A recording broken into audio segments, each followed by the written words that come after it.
You're right.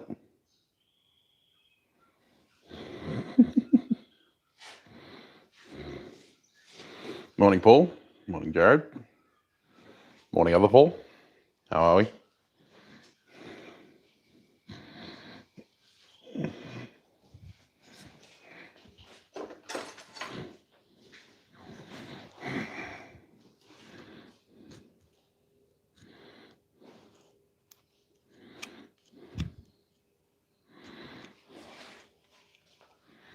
Hey, Yummy. Hey, Wiley. Hey, Brad. Hey, Matt. How are we?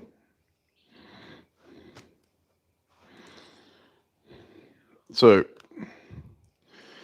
we reach another stream where I have no fucking idea what I'm doing. So, ideas will be appreciated.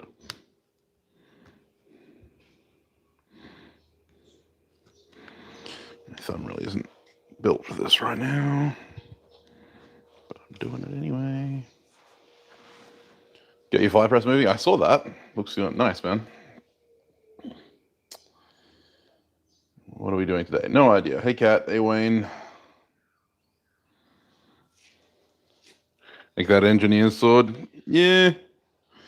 Could forge the blade, but I don't think you'll see the whole thing built for a number of months. A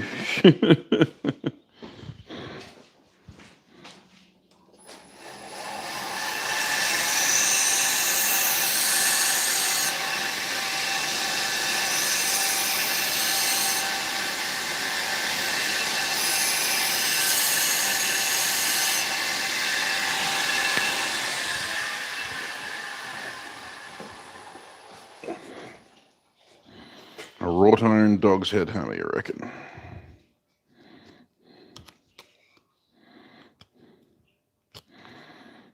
Could, possibly. I'm currently just clearing up the bottom of this froggy French crossbeam.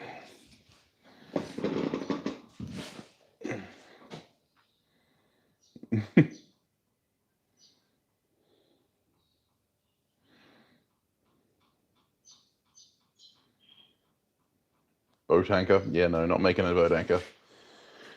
I ain't no Joey Van der Steeg.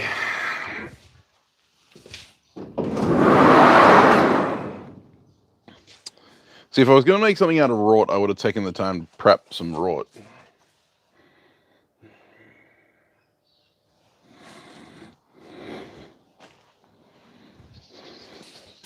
And a wrought prep stream sounds like a lot of boring forging.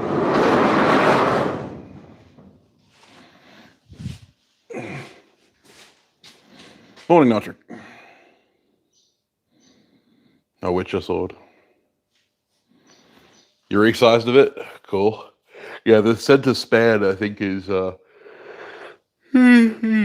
either cast or mild.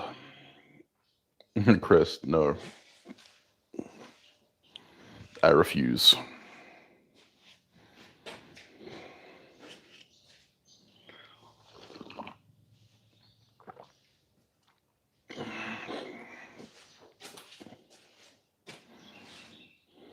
A spear for bin chickens? I think that's illegal. There you go, Notric. Mild, yeah, fair enough. I had the center spar of a much bigger chain than that one that someone had told me was wrought. It turned out to be cast iron. It was terrible. Bin chickens, the Australian euphemism for the ibis. Sorry, Nutrick. It's early. It's early for me, at least. I'm only halfway through my coffee, so.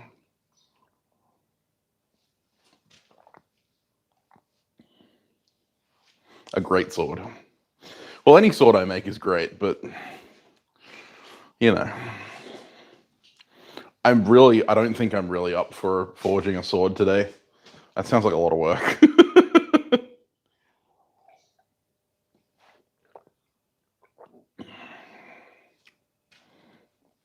Mini Kopesh bread knife. That sounds interesting. That a-hole bird. Yeah, that's right.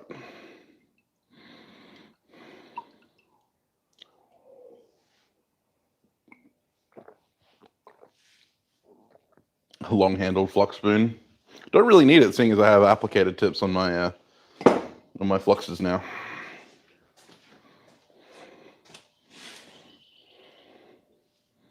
Oof. That sounds like fun, Paul. What the hell are you doing up so early? Fair enough, Notrick. Hello, Ian. One of the Mini-Axe Viking kitchen choppers. Oh, like the ones that Rune did a while back. Still waiting for the feeling to return in my thumb.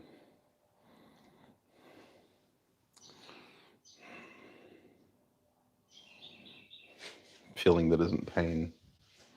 Alright, well, suppose we better do some forging of some kind. That's what you all came here for, right?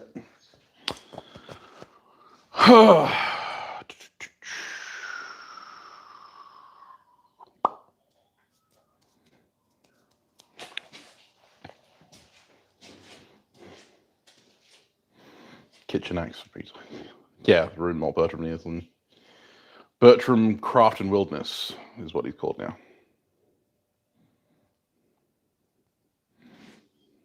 Kitchen axe for pizza. I can't eat pizza, so why would I make a kitchen axe for pizza? That sounds like self-torture.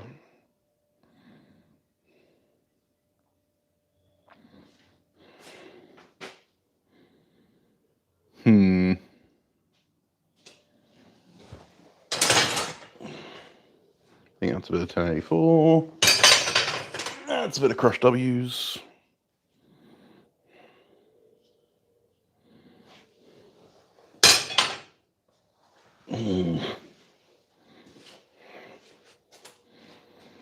Neptune's Trident, still not going to happen.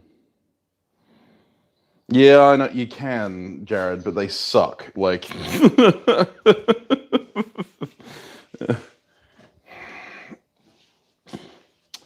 not the tastiest. I can tell you that. Man, I don't know.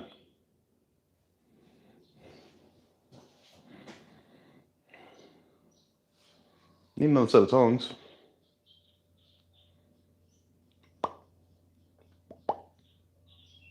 But I already have them like 3/4 made already. Man,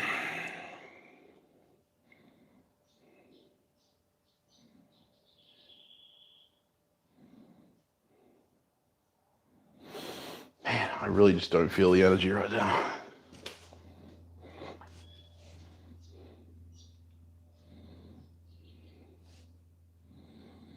Crumbit. I do have a fine food show coming up soon. How you going, Daniel?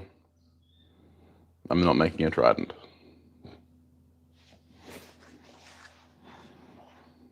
Did I ever make that cutler hammer that I wanted to make? You mean the bigger one that I need? Yeah, no, not yet. How you going, Aaron? Thanks, Devaka. Yeah, no, I have the billet. I have the billet sitting here. Room to make it. I just haven't got around to starting it yet.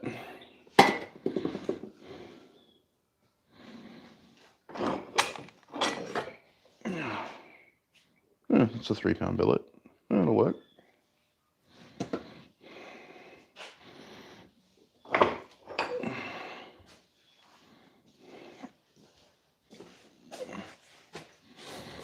You lose a cool.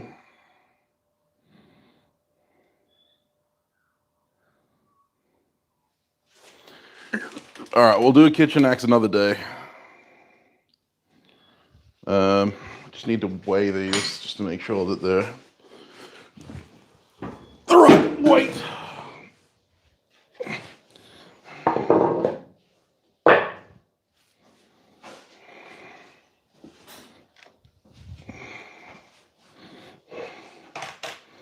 Pretty sure I cut this one specifically for my work.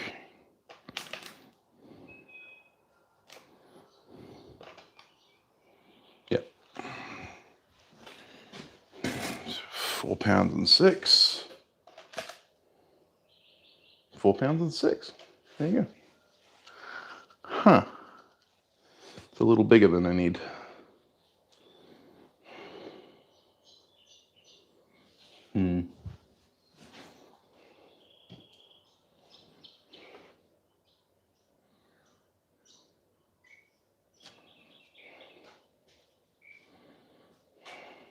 That'll do. Can always grind some off. Make it pretty.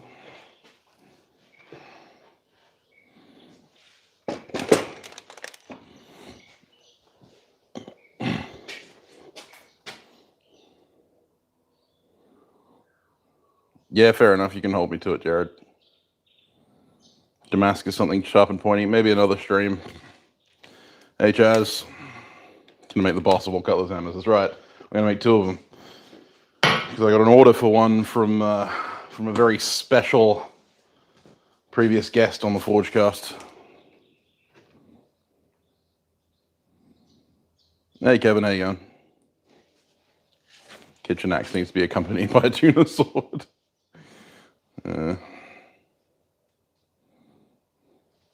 So yes, we're going to make me a 4-pound cutlass hammer, and we're going to make Francesco Mucci a 3.5-pound English cutlass hammer. At the moment, this is a 4.6-pound billet, or 4-pound 6-ounce billet. So that's what, like 4 1/3 pounds.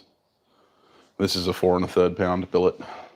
I'm going to be keeping this mostly forge finished because I want to keep it up to about 4 pound. This one's going to probably get some ground finishes to take it down to 3.5. We'll see.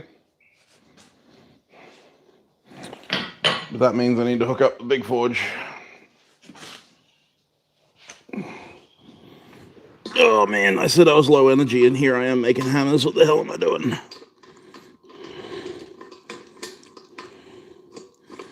I know what I'm doing. I'm being professional. Using the time I have to make things that I need to make.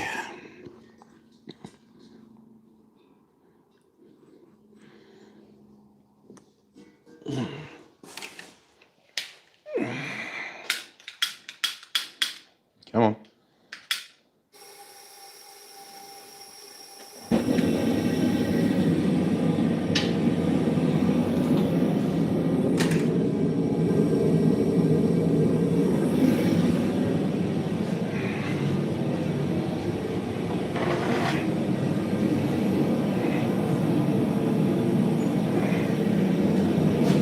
This one will need to be upset a little bit. This one will not, because thankfully, I still had this one piece of 45mm square.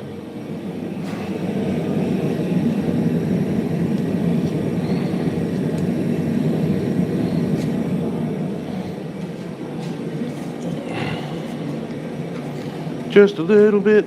And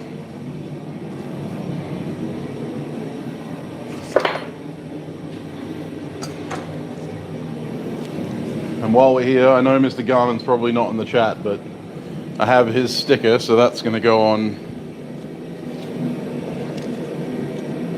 Preston.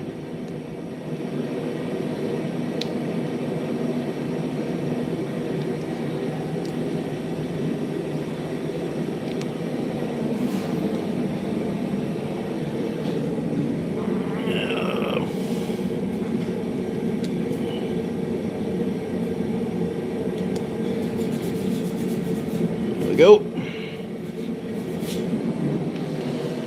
And I have a Nordic Edge sticker as well. I already have a Creative Man sticker on Preston, but given that Creative Man no longer exists, figure I should put a Nordic Edge sticker on there as well.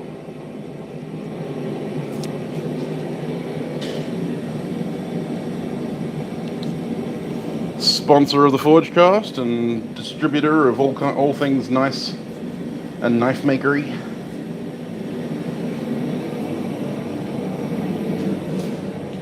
Right. Dies. Oh god.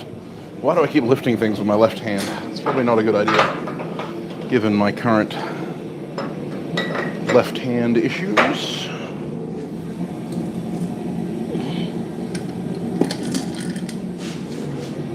Move this out of the way.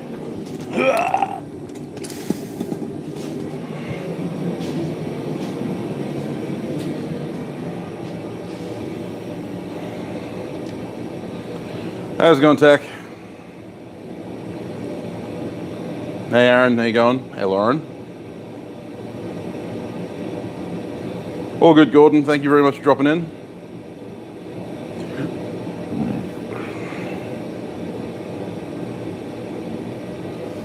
Oh, that's a bugger. I hate that. When the forge burner dies. Make sure you tell press to the stretch. Yeah, sure.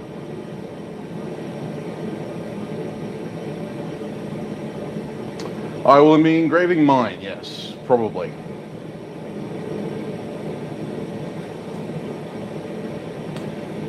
So these two billets, one of them's 40 square and the other one's 45 square. You're just looking at the loss of 3 inches of beard, Chaz.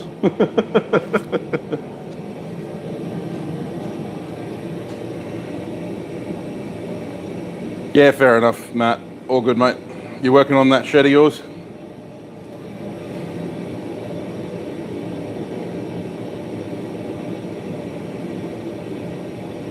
Hey, you going, metal man?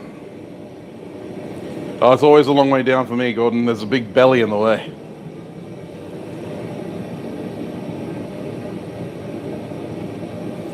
GoPros are good for like wide-angle shots and action shots, but for like general-purpose filming, not great. Beard must wait. Wait, must be like times 3. Yeah, exactly right. Yeah, it's all that iron dust that was settled in it. Yeah, I finally lost the billy goat beard.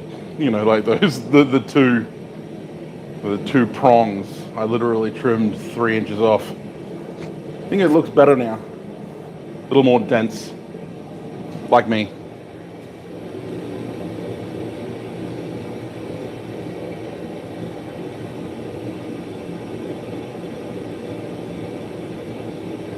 Hey Adam, I actually have an entire playlist dedicated to heat treating, both scrap steel and known steels. W2 is one of my favorite steels. I have quite a bit of it. I'm always happy to answer questions on my Instagram if you want to send me a message over there. But otherwise, yeah, I have a heat treating playlist on my channel. I've done videos on heat treatment of various kinds. If you're interested in heat treating W2 and making hamon, I have a video on how to make hamon, which, you know, that blade was made out of a file, but your treatment of any steel that can make a hamon is pretty similar, depending, it doesn't matter really whether it's W1, W2, 1095, 1084, it's all the same. So yeah, I have plenty of videos on that subject.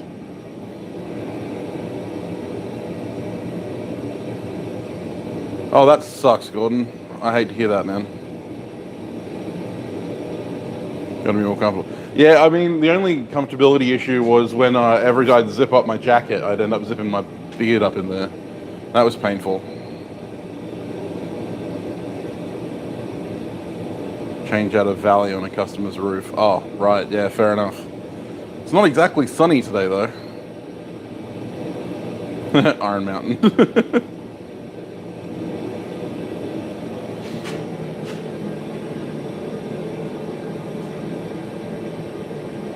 No worries. Thanks for coming on.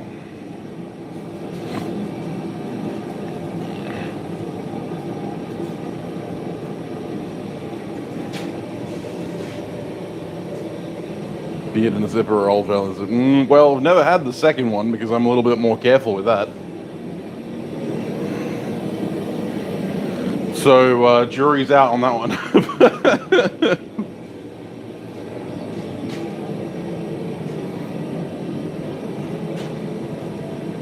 Oof.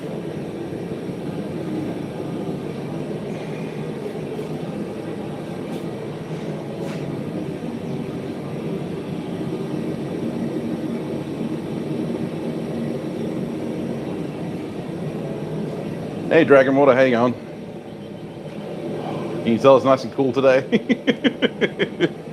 It's alright, we'll warm up pretty quick once the forging gets underway. Let's open this door up so we don't gas ourselves.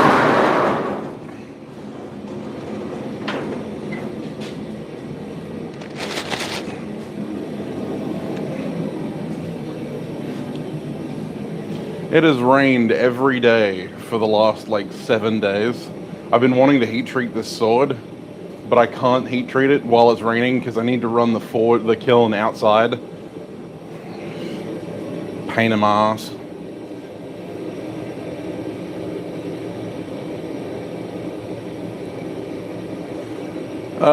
Skulls. I'm gonna call you Skulls. Sorry.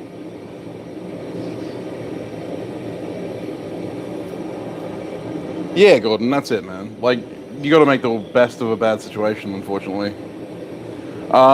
So tempering is one of those issues that you run into. I just recently built a sword heat treating oven, as Aaron just said, and you can tune that down to tempering temperatures. The other methods normally involve relatively dangerous stuff in a home shop. One thing I do want to test out is doing an oil bath temper. You can heat oil to around 400 degrees Fahrenheit without it bursting into flames, but you have to be careful because it will burst into flames relatively easy. But that is one method of tempering. The other one is obviously torch tempering. If you're careful with a torch, you can normally get a decent temper going. Smoking cabinets, pretty good for that because they tend to maintain relatively even temperatures over a long piece. So if you have a hole at the top of your tower smoker, you can do that. Otherwise, I've known guys who actually take their hardened sword blades to local bakeries, like local big bakeries, and ask them if they can stick their sword in their ovens for tempering. So you have to kind of come up with your own ideas. But I've tempered swords via torch tempering. The other swords that I've done, I think, the last one I did, I tempered using the forge. I actually just swept it in front of the forge until it was the right color. But yeah. Yeah, Lawrence, crazy. It is odd, yeah.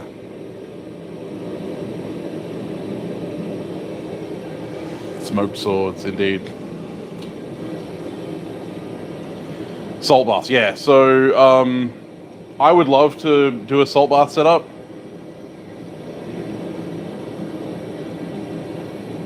Yeah, so oil bath is the same way. You don't necessarily have to have the lid on it, but yeah.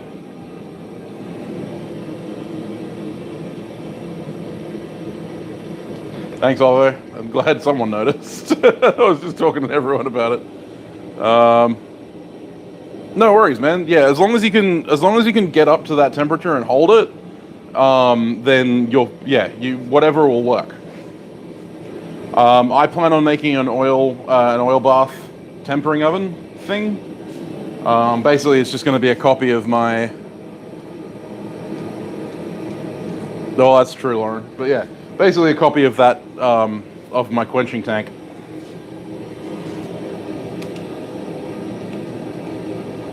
Just lay it out in the anvil, yeah. For a sword, 400 is probably on the low end for a sword, but yeah. It depends.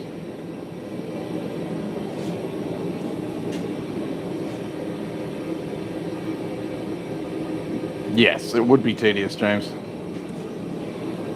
How you going, Bobby? Yep, alive and above ground. That's all you can ask.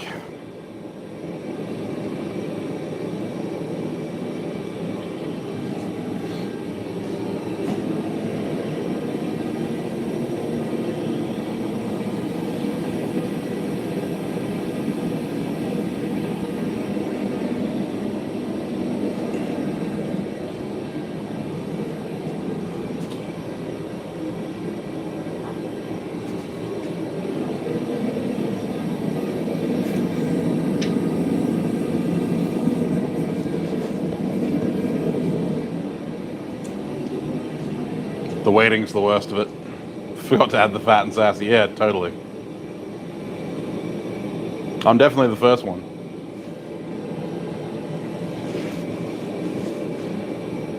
For a melting. Oh, for a furnace. Yeah, yeah. Nice. Yeah, casting's a whole different ball game. I greatly enjoy casting.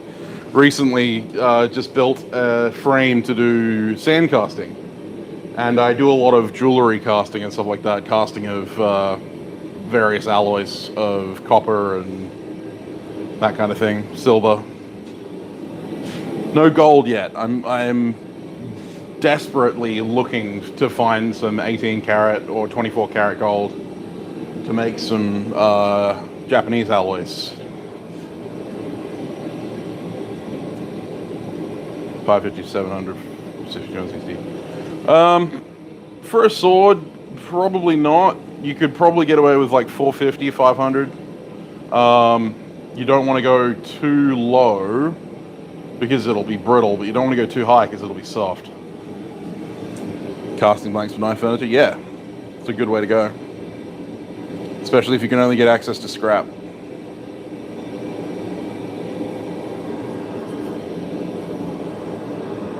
Wedding rings work, yeah, but they're fucking expensive. Oh, your wife is a bench jeweler, cool. Yeah, no, it's expensive, man. It's expensive. But I'm looking to get 2 grams of 24 karat gold, or like 2.5 grams of 18 karat, I reckon would do. I've done the math. Yeah, I could do that, Jared. I could. That would depend on the amount of time that I would put in. Well, yeah, karat, I do. There are a couple of alloys that I'd like to play with that are gold-based. Falchion at the moment, 50-50 to Rockwell. Yeah, fair enough. See, with a falchion, I'd be more tempted to full temper to about 56 to 57, and then draw back the spine. You can get me gold? How can you get me gold? And sneak it away from work. Yeah, well, set me up. Play with 9K to start with. So, Bobby, I'm not looking to work with gold in its own, as gold. I'm not looking to work with gold as gold. I'm looking to work with gold as part of an alloy. So I need 24 karat or 18 karat because it's going to be mixed with a very large, in proportion, piece of copper. So yeah, it's for alloying work rather than for inlay work. You can send the son out to search for it. Your dad's a bullion dealer. Oh, cool. It's for HMB with a 2.5mm blade edge. Oh, okay, yeah, fair enough. Japanese alloys, that's correct. Shakido, specifically. I work with a lot of smelting gold leaf. There's not a lot of weight in gold leaf, and it's by weight, so I end up with 9K. Well, no, because Shakido is 2%, and 9 karat is like 12% or 20%. Yeah, so Perth Mint's good for gold. The only way you can buy small amounts is in minted bars, and you're paying about $100 a gram, which, you know, it's not too bad. If I wanted to make 50 grams of Shakido, I'd need 2 grams. So that's $200. I haven't done the registry with the Perth Mint. I've got the paperwork. I just need to go to the post office and fill out the paperwork and take it to the post office. Can you buy gold wire? You could if you could find a dealer. But then normally wire isn't sold by weight. It's sold by length and by diameter. And because I need weight, most wedding rings, yeah. Unless they're marked otherwise, yes. They're normally 9 or 10 karat gold. Or 12.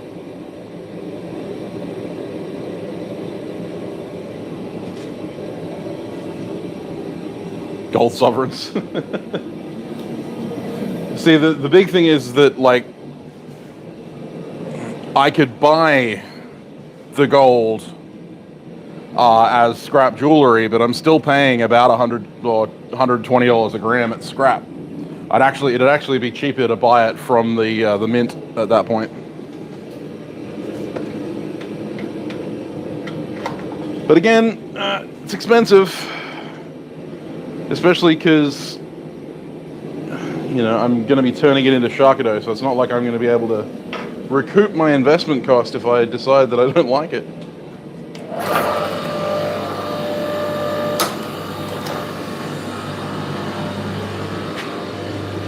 Another thing you can't afford. Send me a message, Gordon. I'll be happy to talk to you. Yeah, they mine a lot of gold. Perth Mint is actually the largest mint in the world. Most of the bullion you'll buy is minted in Perth on the bullion market. Seems cheap, about $75 for 3 grams. Yeah.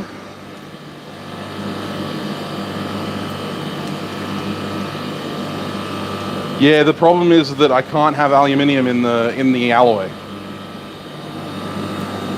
I would gladly try and refine my own, but gold refining is not something I'm set up to do.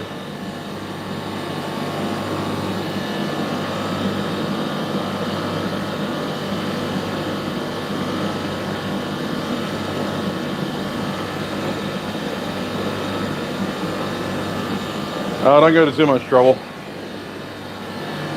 Yeah, you'd have to refine it, exactly. And I don't have the setup. Need a lot of chemistry know-how to refine gold properly.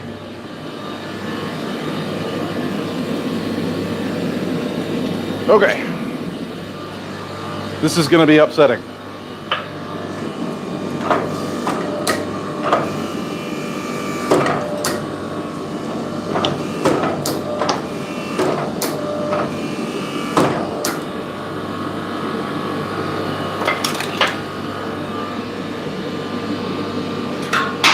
Almost saved it.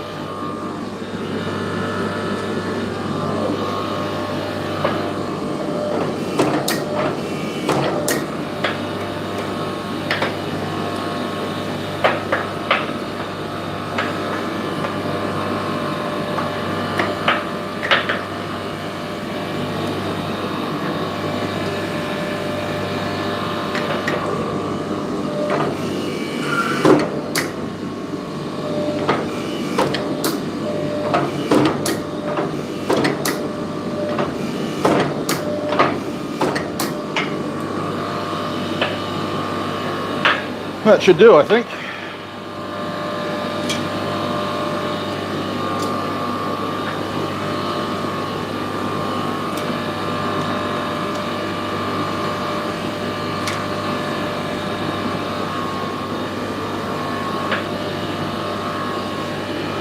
Right.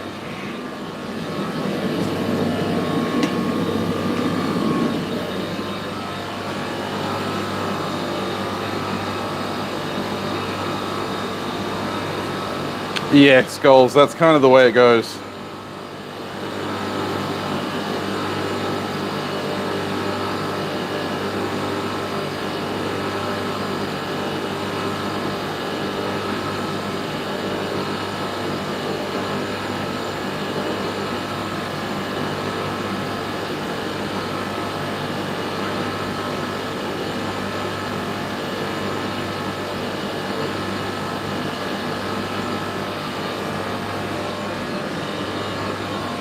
Yeah, I mean, like, the thing is that the investment that I would have to put in time-wise and materials-wise to get it set up to do gold refining would kind of defeat the purpose of what I'm trying to do with gold. I have no intention of getting into gold refining.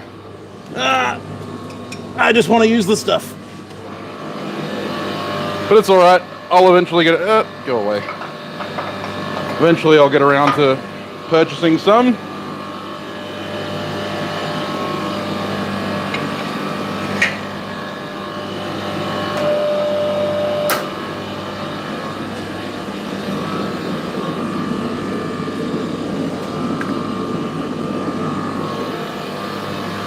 I've just had other priorities as far as investment has been concerned recently.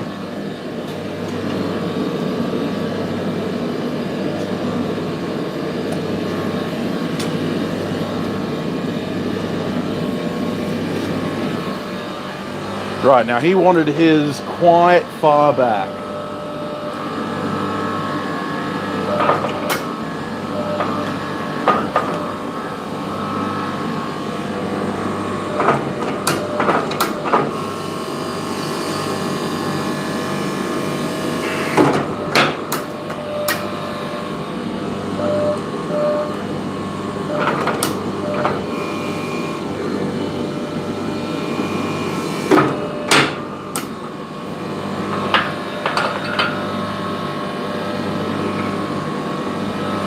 The plug's free, it's just not coming out.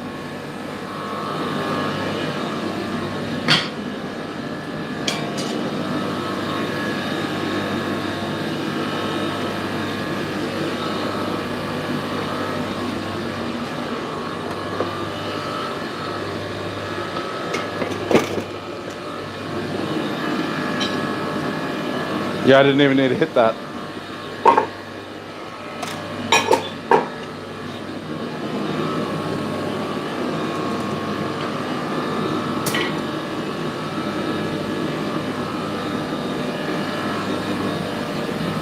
Normally I don't punch that far back, but that was a specific request from my friend Francesco.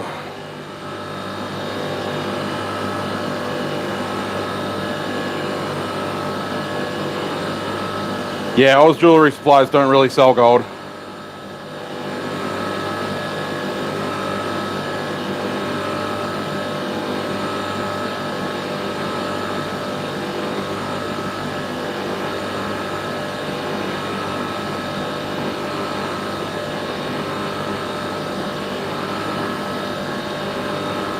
See you, Tech.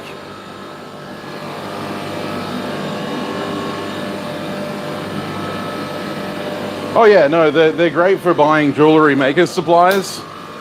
I use them to buy my jewelry saw blades and stuff, but yeah, when it comes to buying precious metals, you're better off going elsewhere. Their price on silver isn't actually that good either.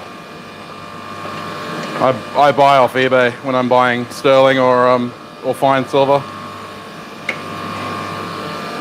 I recently got some fine argentium silver from eBay to do some wire inlay with. Silver is something I have easy access to. Gold is a pain in the butt.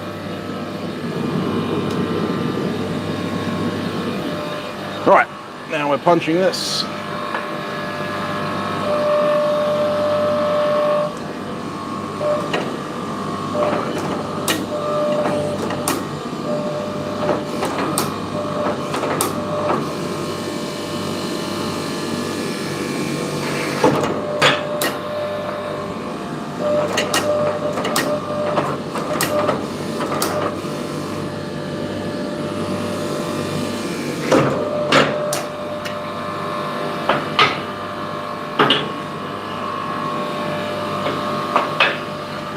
There we go. Easy as that. ABC. Easy as 1, 2, 3.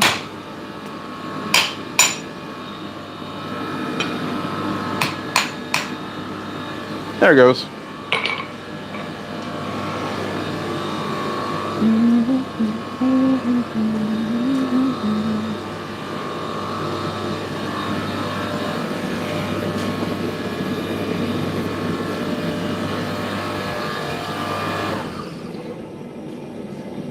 Right, yo ho ho. Just apply some more lube.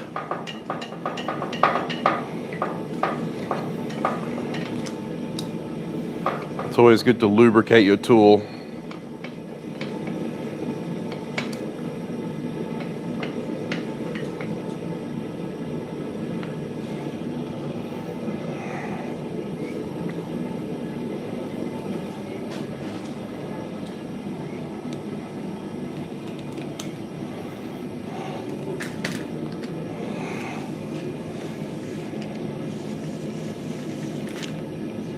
Ding. Top floor. Hey Eric, how you going? You're not that late. There's always Rio Grande in the exorbitant freight, yeah. Hey Shane, how you going? I made a stupid mistake in buying my pitch bowl, my first pitch bowl off Rio Grande, and paying $103 US shipping. It was crazy. It's ground charcoal, oil, and vegetable oil, and beeswax.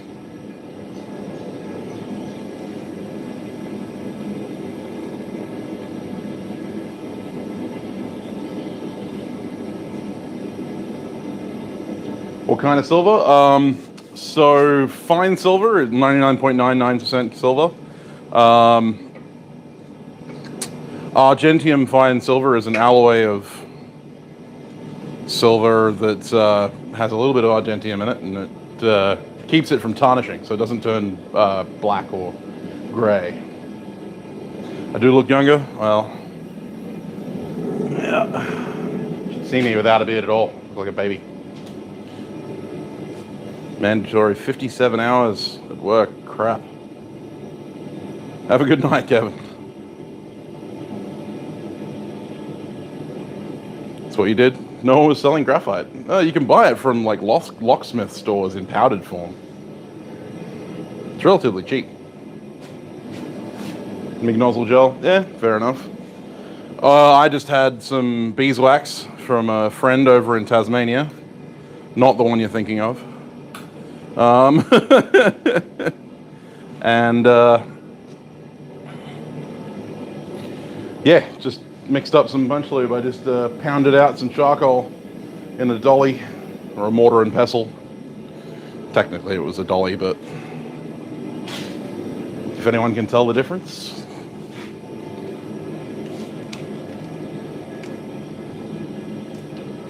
And not Dolly Parton.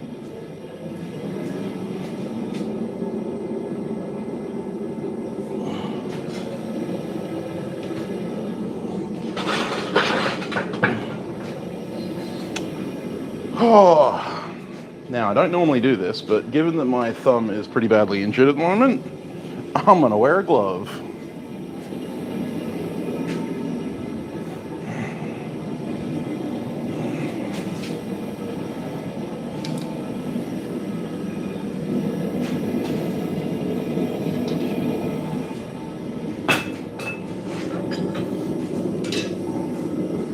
And I didn't grab my drift driving hammer.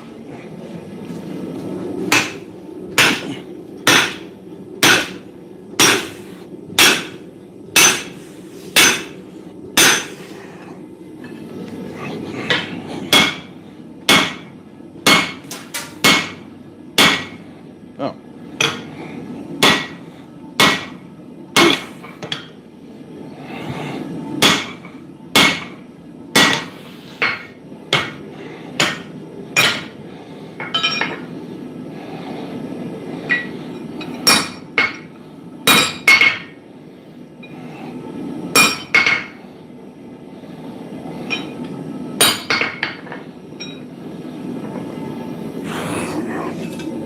And I didn't put my ear probe in. I'm all kinds of prepared today.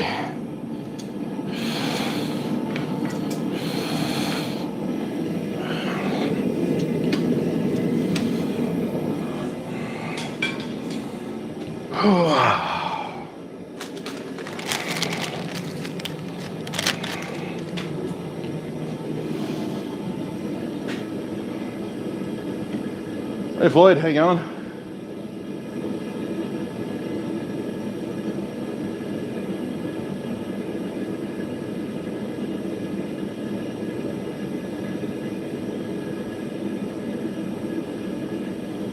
Oh yeah, I didn't tell you guys, did I?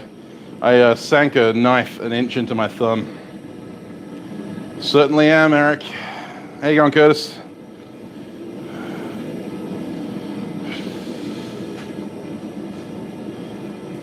Oh, sorry, mate. I'll try and swing lighter.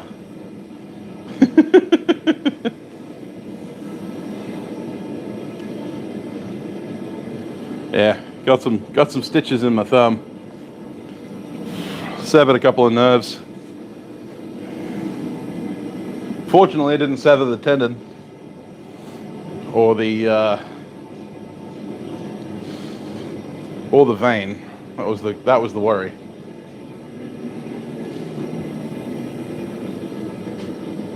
I won the thumb war. No, the knife won the thumb war. I can't remember if I did, Curtis. I am sorry.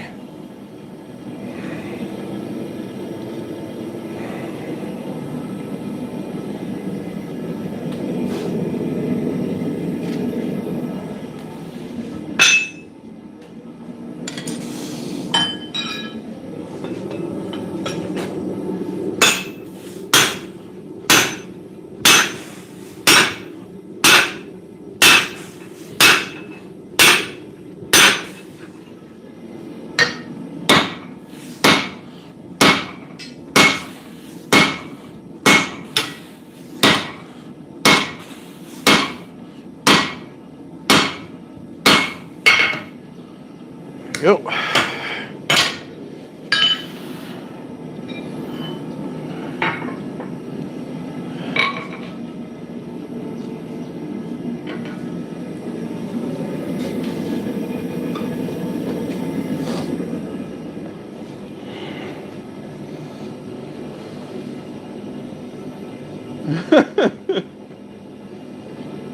Did it hurt straight away? No.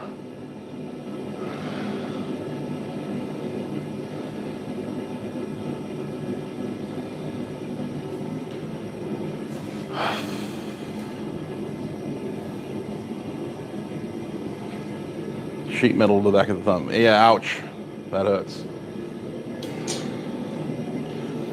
Yeah, no, as is so usual with me, I never injure myself when I'm doing something actually dangerous. I was cutting some salami, and I don't know how I was doing it, because I was chatting on Discord, and I was completely distracted. All I felt was a pop. And then I looked down and my hand was soaked in blood, and I kind of went, that's not good. And given the volume that was coming out, I was concerned that I'd hit the vein. A 4-hour wait in the hospital waiting room, 3 stitches and a couple of x-rays later. I was very fortunate, but now I have a lot of deep tissue issues. Like this was on Sunday, so the wound's mostly healed over at the top, but there's still a lot of subdermal damage, and the right side of my thumb is still numb because the nerves haven't healed. Don't know if they will yet, but hopefully. We live in hope.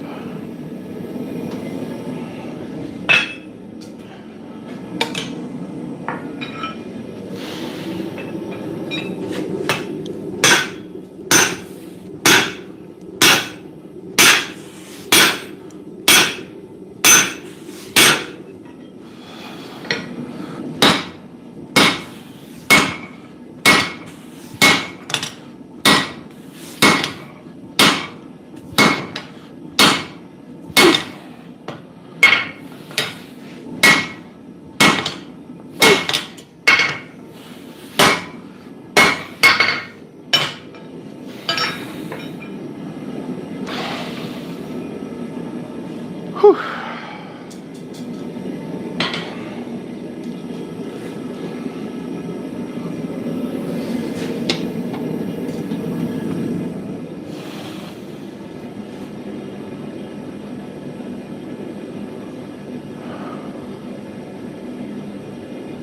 Hey Steve, how you going? Hey Heath. Yeah, super glue, yeah. Pulled your sander off the top shelf. Ouch, that hurts. The dimensions of the drift. I did do these measurements a while back. I wish I remembered. But the tip is 7 mil by 12 mil, I believe. Yeah, 7 by 12. And the finishing dimension of the eye is 20 by 27. I actually want to make another one and shorten it by about 120 mil, because at the moment it's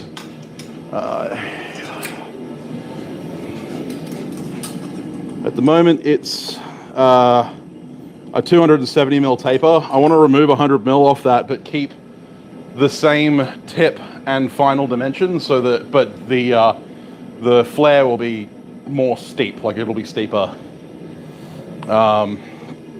It'll be a steeper taper. Because this one's just a little shallow. It's not actually that big of a deal, but I have noticed that if the handle loosens slightly, it's more prone to flying off.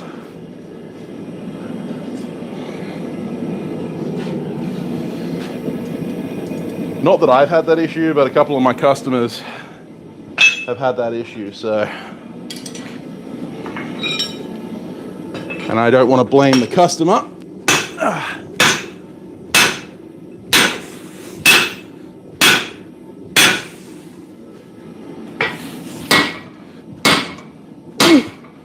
Although I did have a customer today contact me and say, hey, my handle's loosening up, what do I do?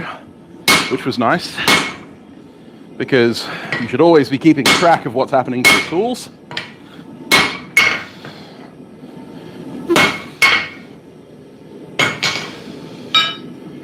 I very much stan a person who monitors their tools.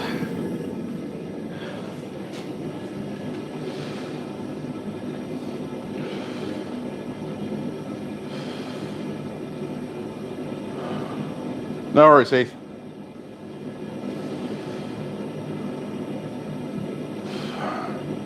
Yeah, I do a bit of smelting, me and my friend.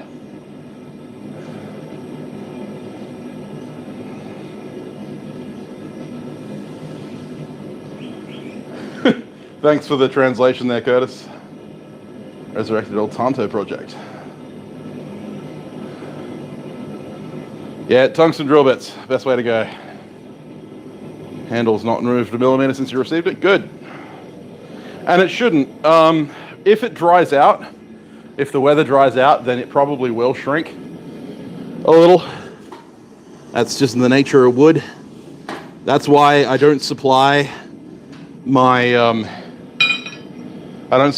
hammers with a steel wedge in place, especially when I'm making them during the winter months, because it's so humid over here that the moisture content's quite high.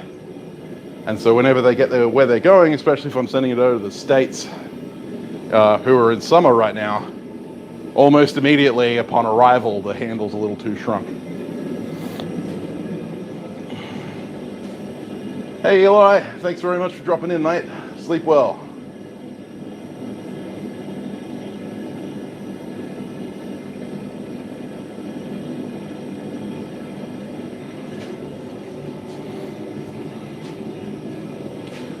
Yeah, I do my best to keep the moisture content as low as possible so that there's less shrinkage, but you're always going to get some shrinkage. Doesn't matter what you do. Like the hammers that got sent to me from the States, from Hans and from Bob, both of those shrunk. It's just a part of owning hammers. I don't understand the, like even factory made stuff loosens up after a while. There seems to be this subset of people who believe that hammer handles should just like be permanent no matter what and never shrink. And while that would be amazing, it's just not reality.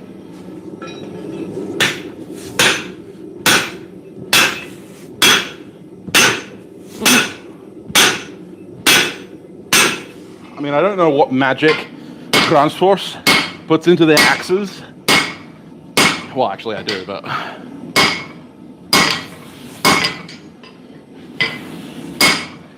they're one of the only companies I know that makes something that has a wooden handle that doesn't shrink off too easy.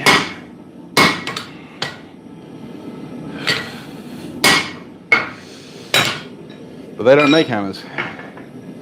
They make axes.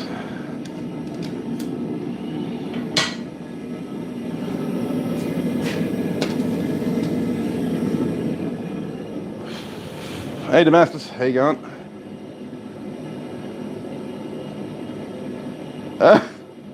Did you ban Heath?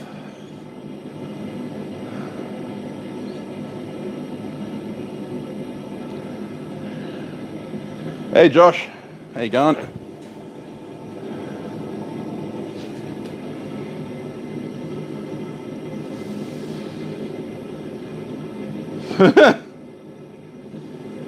Ain't that true, Notrick?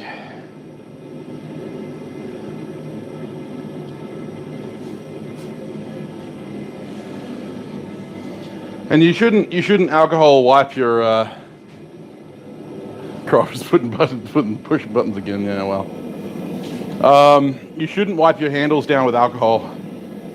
The oils will help maintain the wood. And the last thing you want to do is soak it in water. Like the worst thing you can do to a hammer handle is soak it in water.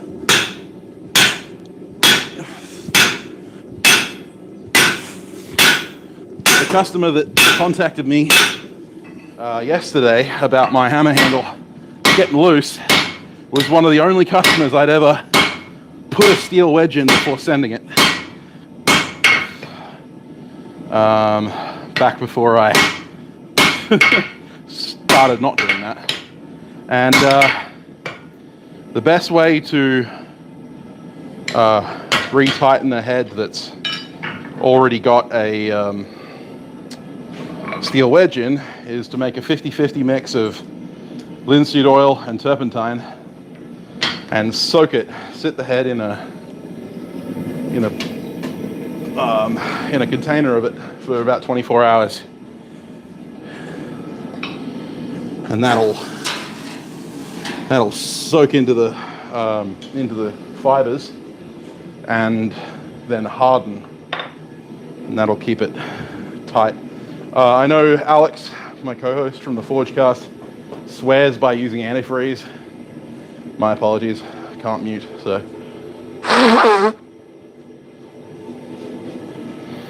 I haven't tried it, but I trust Alex to say that that's probably good.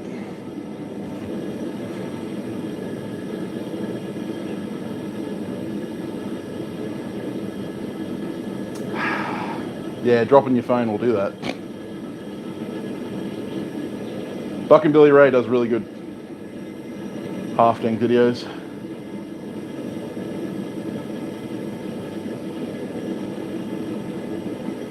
At what point do you replace the handle? When it splits. Gonna start a heat treat oven build soon. Well, it depends on what kind of heat treat oven you're building. If you're looking for a simple, cheap, and effective one, then I just recently uploaded a video.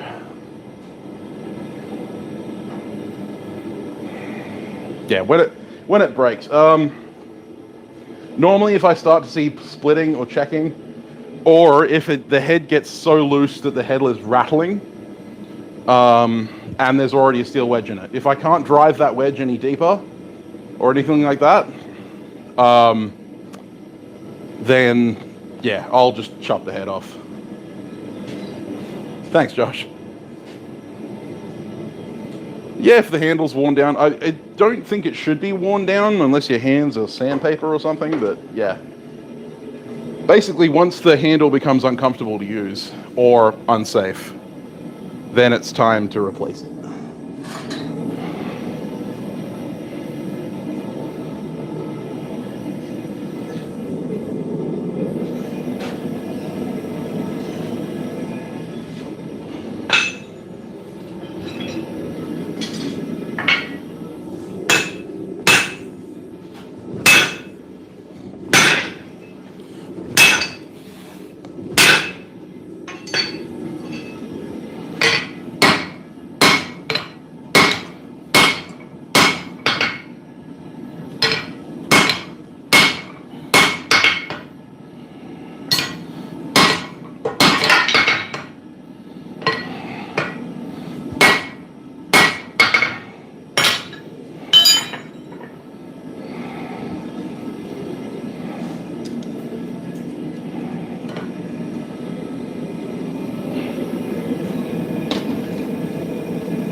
Right. Now it's time to do a little bit of forging on the hammer itself. Clean it all up.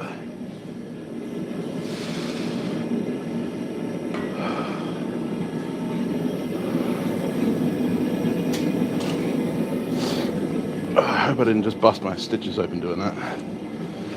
No, I didn't, thankfully. I'm so used to swinging left hand forward. That was a bad idea.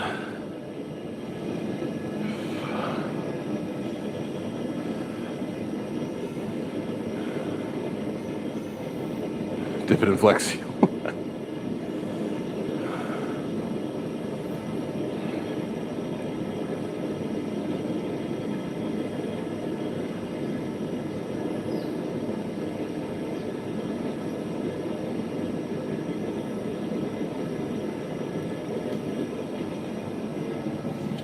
What did I pop my hand open with this time? A knife, like usual.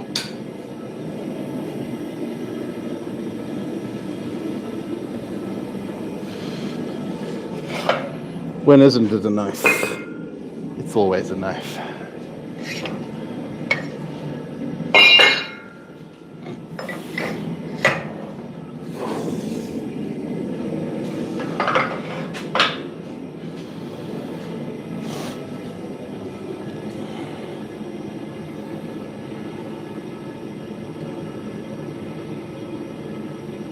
It's another kludge, yeah.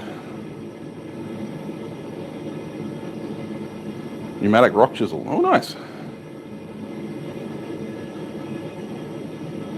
Oh, yeah, the screws in the handle kills me every time.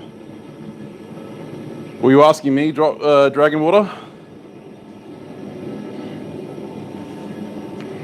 No, Aaron. In Australia, every single one that I've had tested that I make my hex hawks out of, which are all rock chisel jackhammer bits, have been 1070.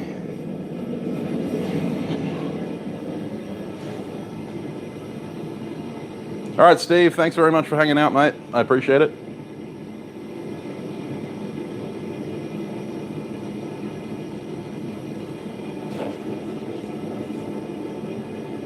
Dado. Well, if anything, it would be a mortise, not a dado.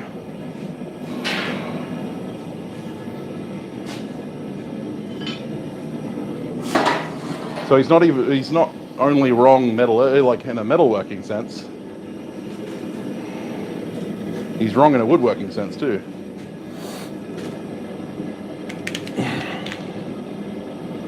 Yeah, I thought so too, Aaron. I was convinced that it was going to be an S7 bit, but nope. Yeah, I know those kinds of people. I do have a couple forged, Jared. I just need to get to work on them. Preston coming back to do some work. Help with the light balance.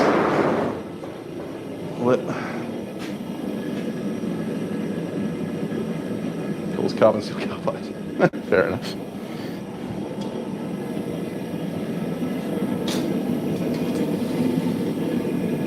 I've known people who say that, call carbon steel carbide. They tend to be the more old school guys that didn't learn anything from books.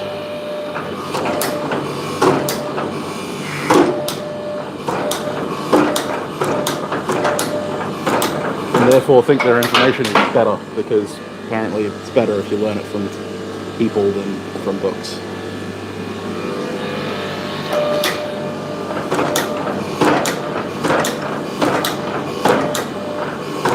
And while I personally hate that outlook, do I want to? No, I don't.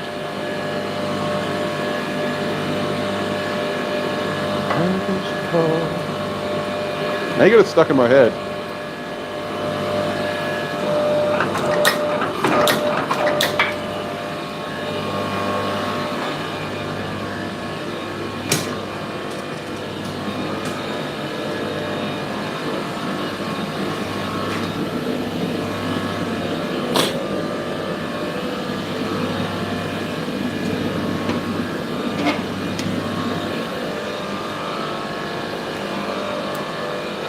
Not even going to bother changing the camera angle. Just going to lower it. There we go.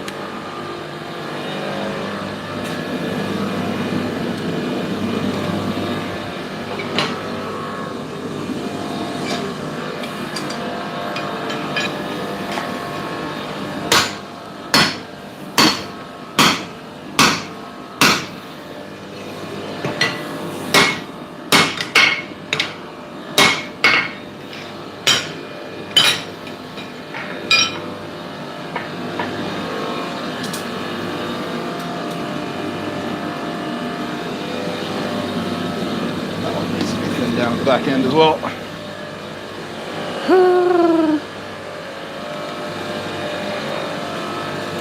Devil Forge, exactly.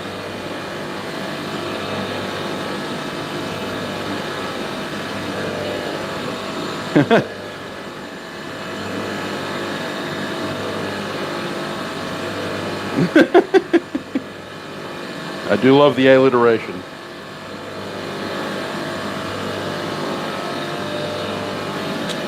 Yeah, no, I'm making an English cutler's hammer, but I need that extra meat at the front end because I didn't, like, it was too long of a piece. So I just upset it to make it a little more agreeable.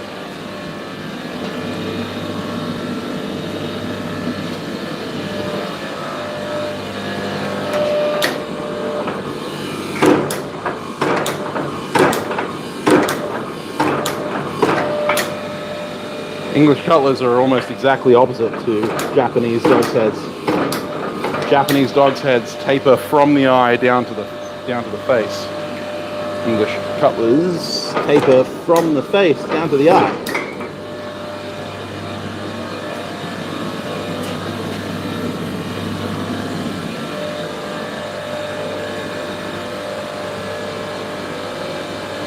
Oh, that sucks, Aaron. What is that fuzzy thing? Which fuzzy thing? Oh, you mean the the Spitfire caterpillar. There's a few of them around. He's actually a bit late in the season.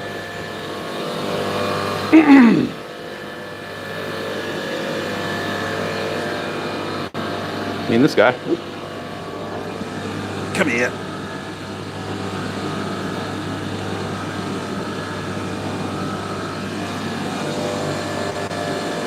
I mean, this guy. That's a Spitfire caterpillar. They're a moth larvae.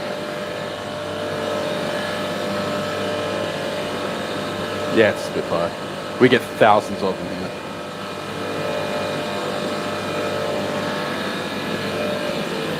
Nice warm spot, that's right. Yeah, come on. There you go. Off you go, on your way.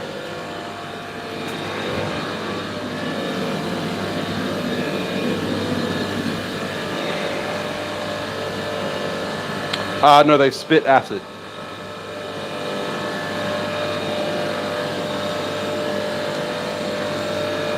They can cause irritation.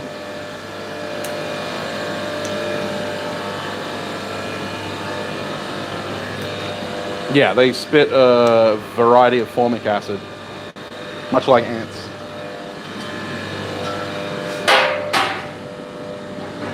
It stinks.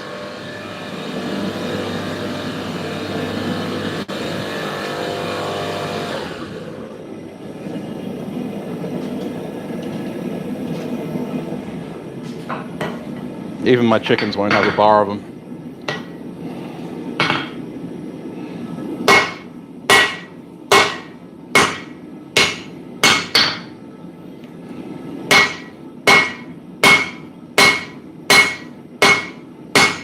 Australia.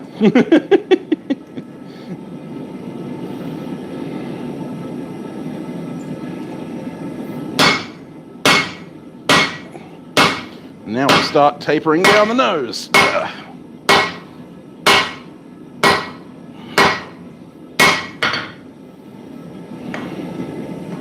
This is where having a striker would come in handy.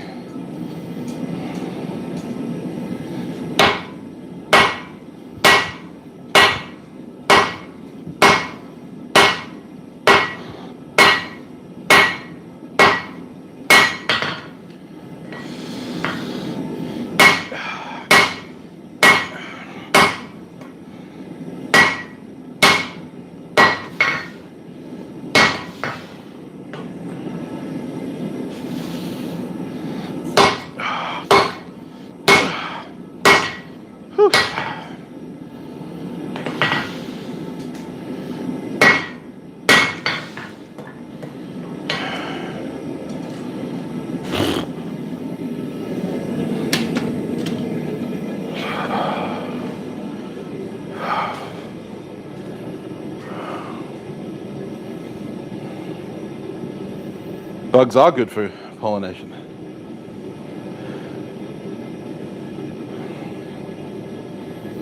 Everything in Australia wants to kill you. Exactly right.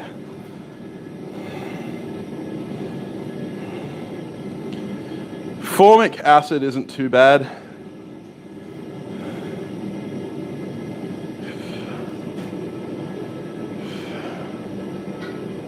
Hey Byron, thanks for checking in, buddy.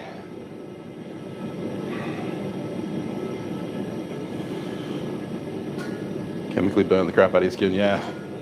I mean, if you let the formic acid stay on your skin, it will cause a chemical burn. But you'd have to let it sit on there, and if you're doing that, you're probably not the smartest.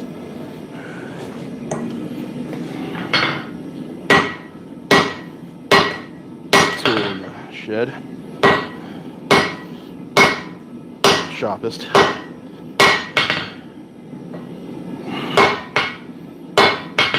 As you can tell, I'm not exactly the sharpest tool in the shed.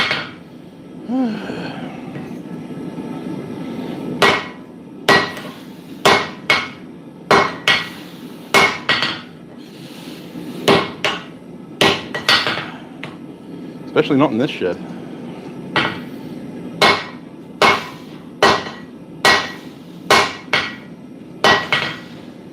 Now I know I'm deforming the shit out of the eye right now, but that's okay. I can fix that.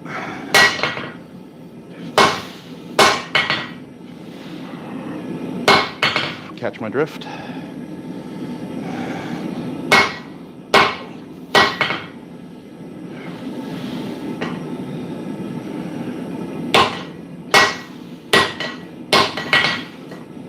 I am gonna cough this in the face if I'm not careful.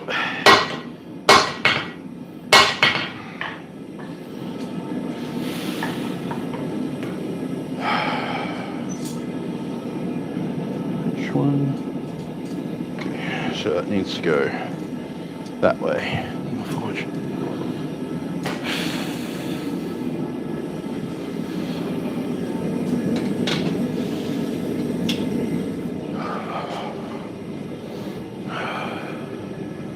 Making hammers. No, I'm never going to make a trident. Oh yeah, bull ants are brutal. Hey Jeff, how you going? Making some English cutlass hammers.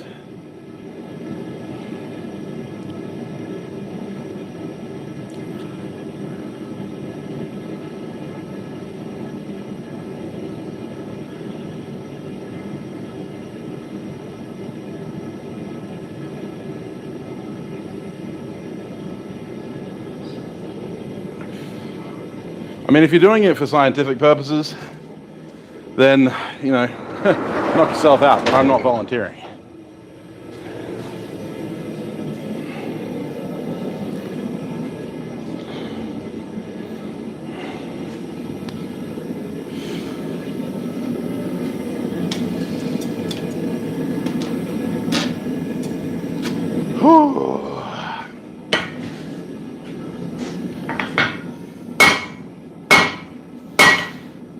I was going to say this is my first time forging one of these out of 1045, but it really isn't.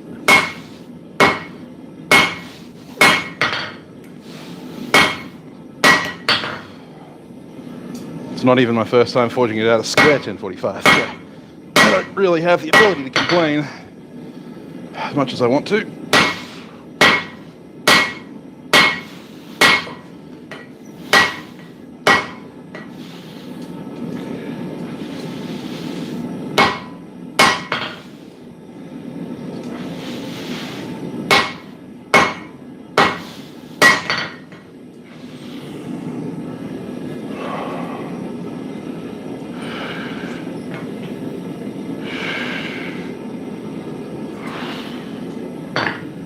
Contemplating how far I want to go with this.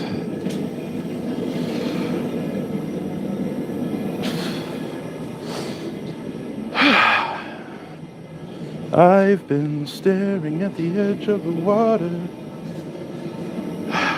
Moana. Let's trade hammers. Let's go to a light 3.2 pound.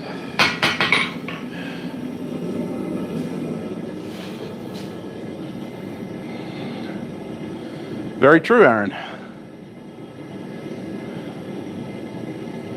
Exactly right, Wiley.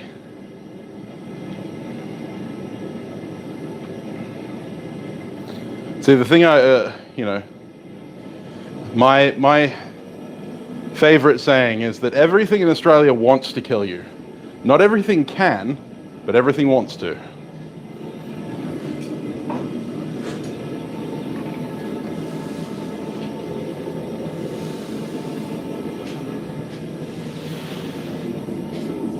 Oh, where'd that come from? What in the hell was hard enough to dent the fucking 58 Rockwell face of my hammer, of my anvil? It looks like a center punch. Oh no, I know what that is. Never mind. That's not a dent. That's a burn. Hey, ha ha, Damascus. They do produce a lot less honey, true.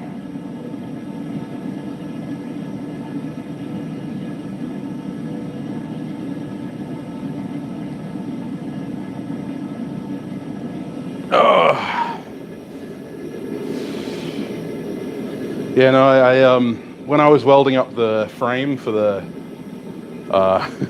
for the kiln, you'll hear me in the voiceover talking about, like, I coated the face of my anvil with WD-40 to prevent weld spatter from sticking. That's true, but only on the second pass. The first pass, I forgot to do it, and I ended up getting a little bit of weld spatter sticking to the anvil face, and it apparently took a little chunk out of my anvil face. It's so small it looks like a center punch dot, so I'm not worried about it. But don't weld on your anvil faces without coating them.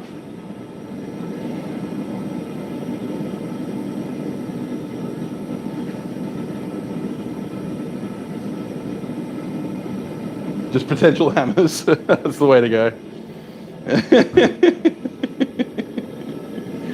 Yes. Once you start making large stock items, your view of large stock becomes totally different.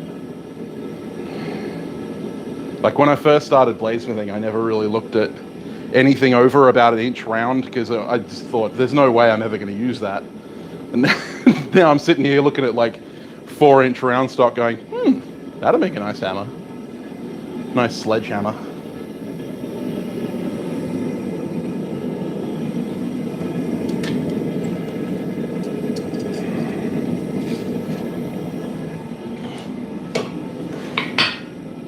That's the wrong face.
Getting there.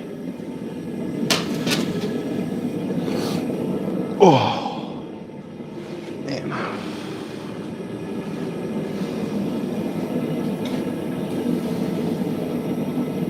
No matter how often I do this, it still takes takes everything out of me.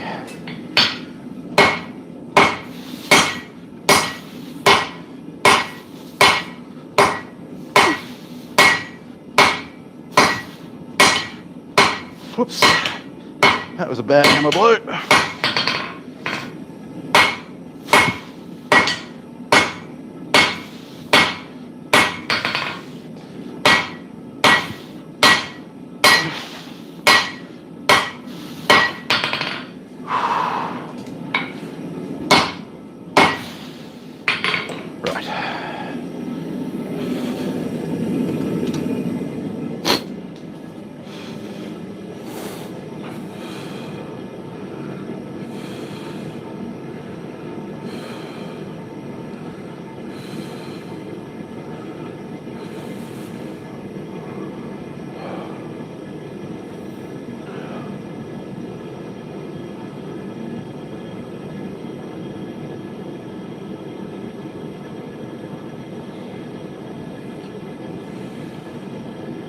These are actually going to be octagonal cutlass hammers.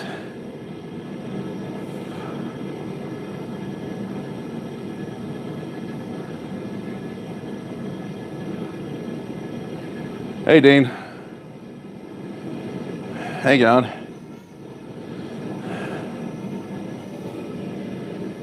Oh.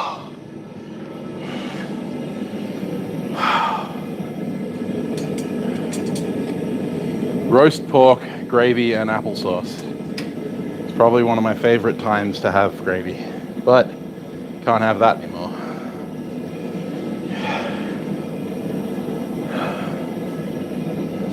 Well, I think the stitches have done their job. If they didn't split open during all this tomfoolery, then they're not going to split open, I don't think.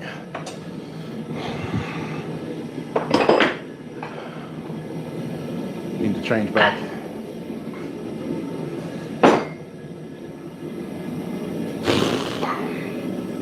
Oof.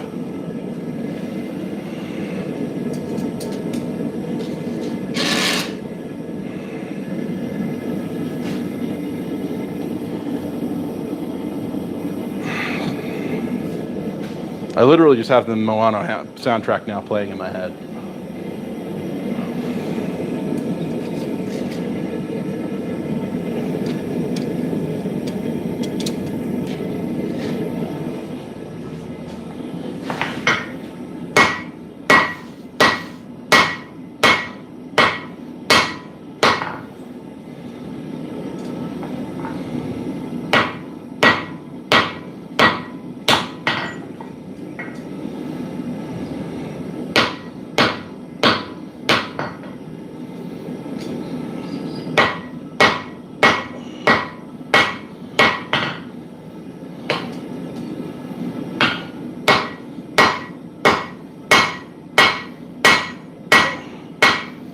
This one, my one's actually going to be a square cutlass hammer. One of the only ones that I will make.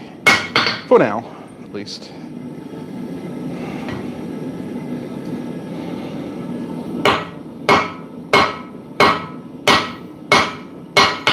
Just going to knock the corners in.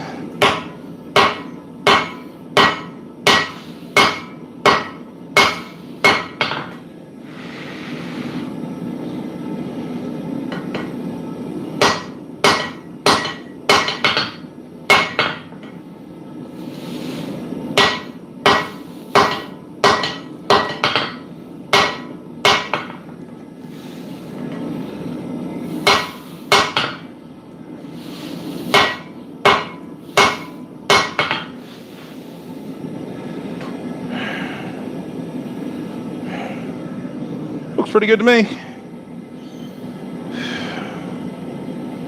Nice. I like it. I like it. Now I'll just do the final drifting passes and should be done. There will be a little grinding because I do want to engrave this. And it's hard to engrave on rough forged surfaces, so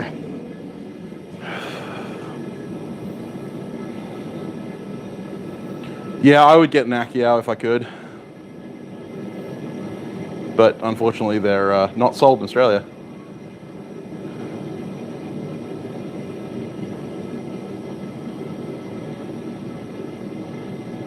Moana's a fantastic movie.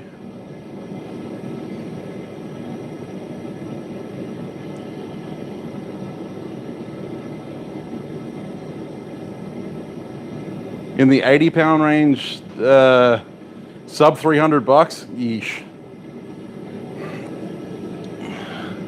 I don't know why you need an 80-pound anvil, but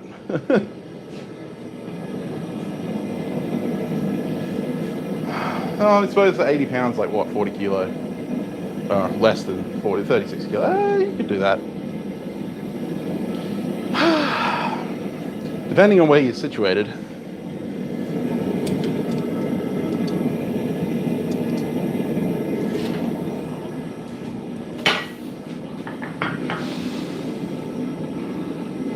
There we go. Give it some thump.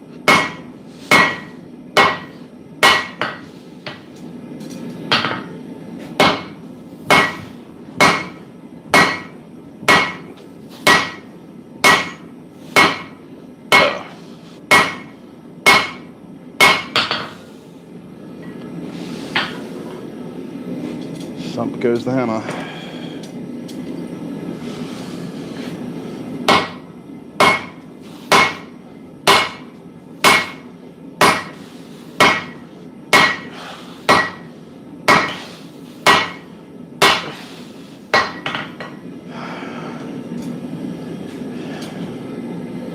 Seth would eat your heart out. I think Seth would have me for breakfast when it comes to swinging heavy hammers. Whew.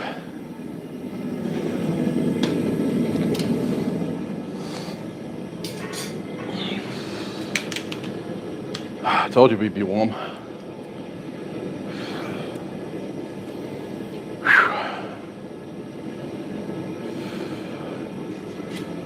Yeah, I'd love one of those Accios. One day, maybe. Probably not.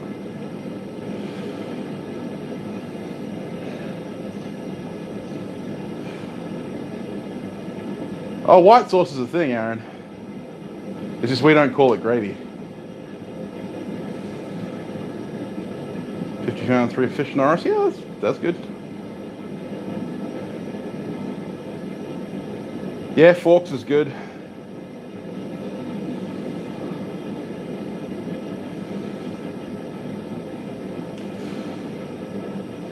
If you're in Australia,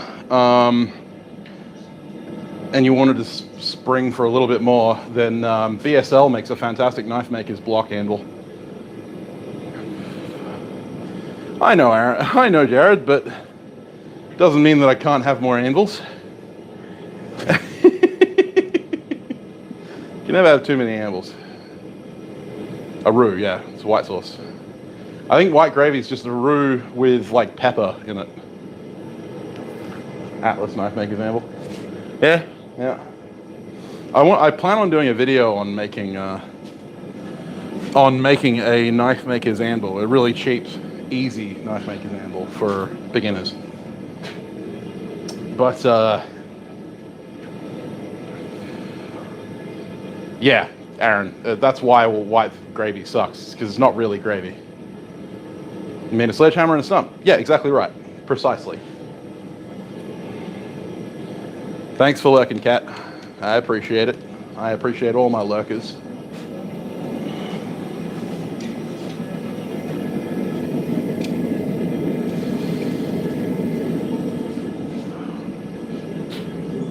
From my experience, Americans call literally anything containing flour in a sauce a gravy, which is just wrong on so many levels. But then again, we are talking about Americans and cuisine. Those two things should never mix.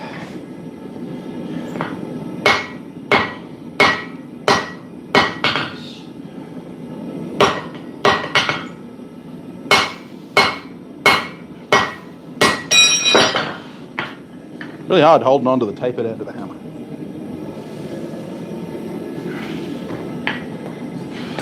Should change out tongs for this.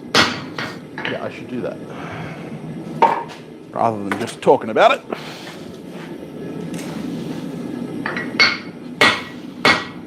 Saw an interesting conversation on Facebook by people who've never used these tongs about how useless they were. I found it very enlightening.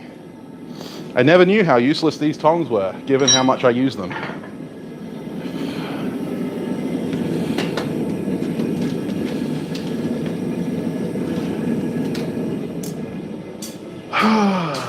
Good old Facebook professionals.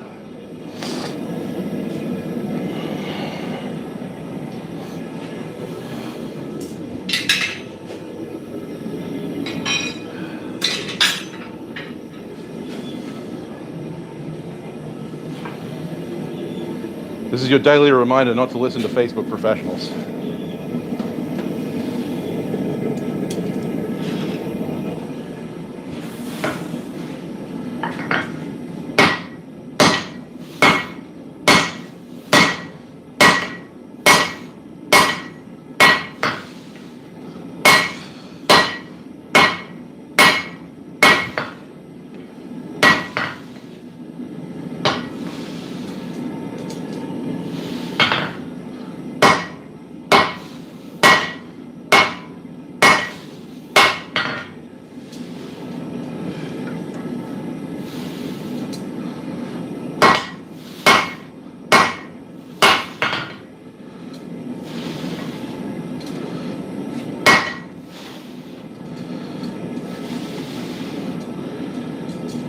Of course, Facebook professionals will tell you not to listen to me because I'm a YouTube professional.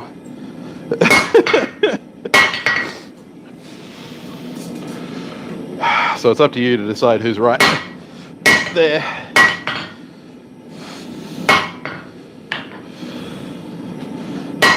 But given that Facebook professionals don't have the balls to put themselves on camera doing this shit, I know who I'd choose.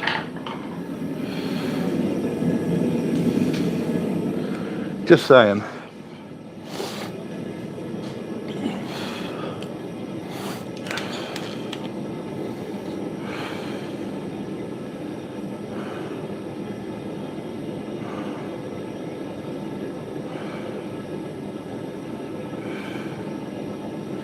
Hey, Blueberries, how you going? Hey, Dancer Girl, how you going?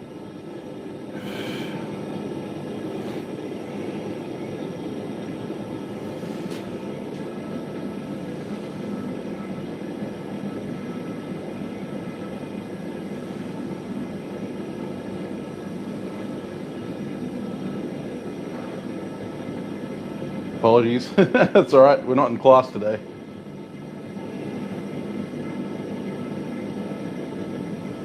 I will say that I've had plenty of barbecue that was better than American barbecue.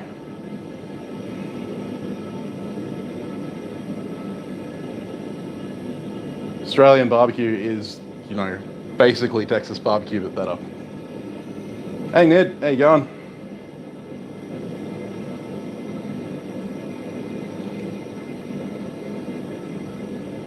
Hey, that works, Damascus.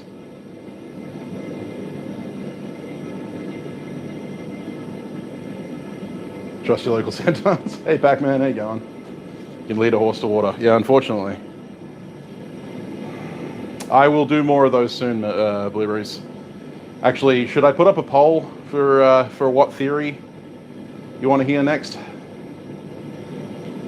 How does a swage block hold up to making hardy tools? Fantastically. I'm still coming for dinner, Wayne. I've never had American barbecue in America, so that is my caveat.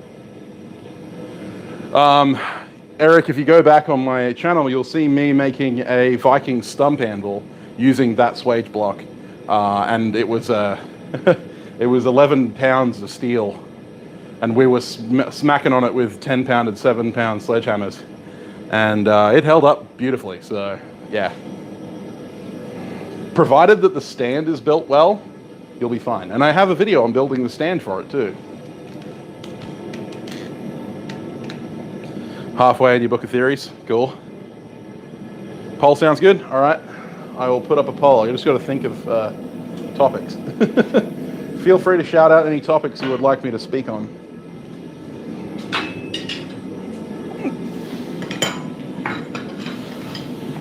Preferably blacksmith related.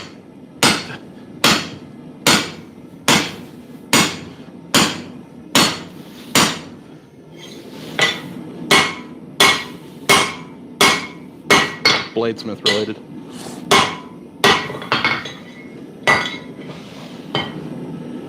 And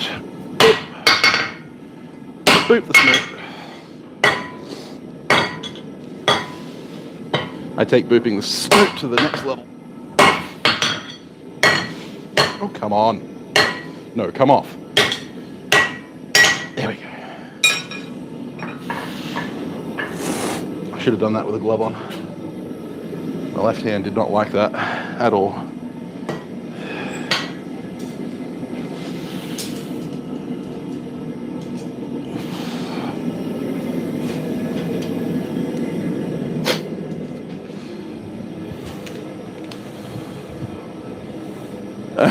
Yeah, poutine and beer.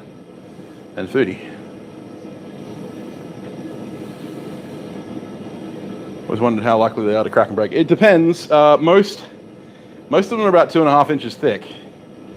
And mine is made out of mild steel, so it's never going to crack. Happily live off poutine and beer, yep. I would love some poutine, but unfortunately I can't eat it, so. Canadians from Canada. Oh, I know, Paul. I got to get to it. There's brisket on the smoker. Nice. I approve.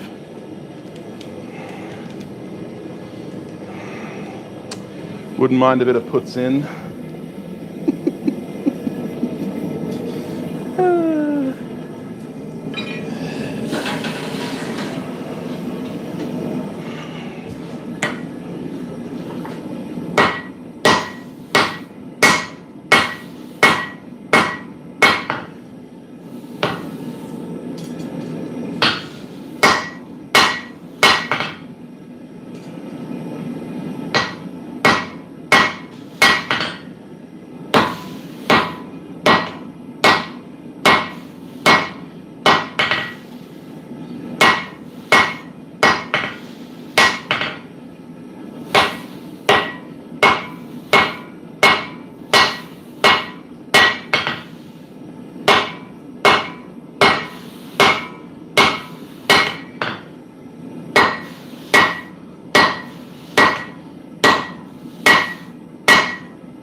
Whew.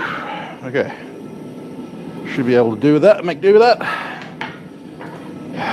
This one's going to get ground on a bit, so I'm not too worried about it. Going to get ground on a lot more than mine.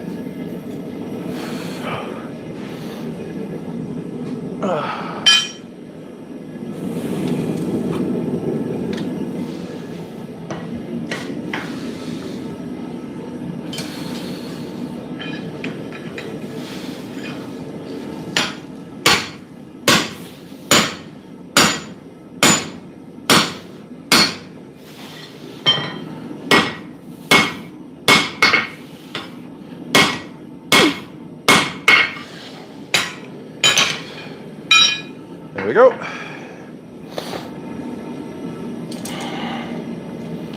That's all she wrote.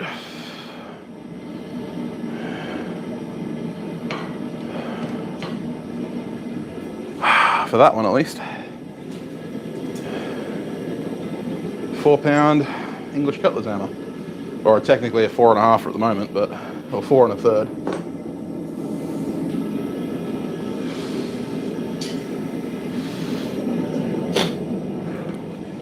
Apologies. Forgot the glove again. Yeah, I know. I'm terrible. Awesome, Aaron. I would love to get to Blade Show one day to do my journeyman. 3 2-inch cowboy ribeyes. Nice.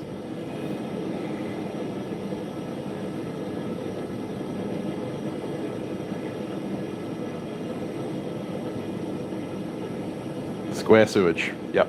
Because we have wombats. Anyone who gets that joke is awesome. Which came first, the hammer or the hammer?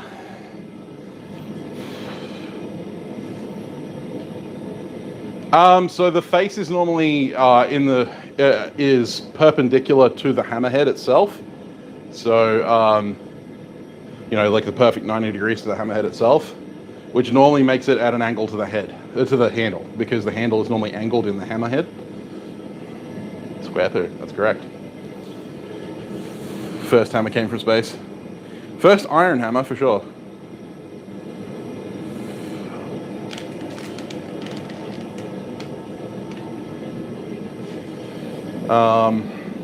But the first hammers were rocks.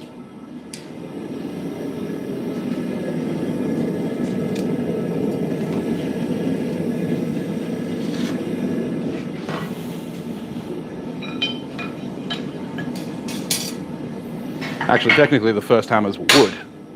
And I forgot my bloody glove again, but that's okay. Because I'm only...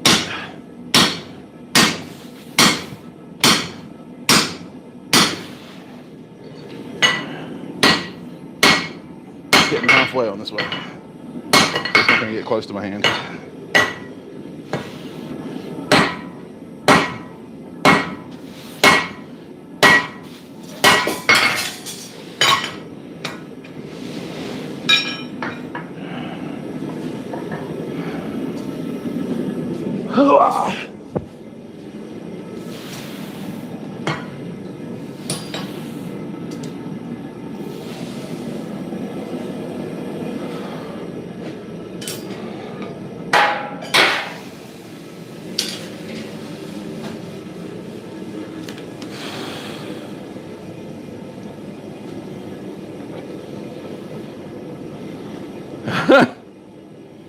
Well, this is also true, debugger, but who cares? Yes.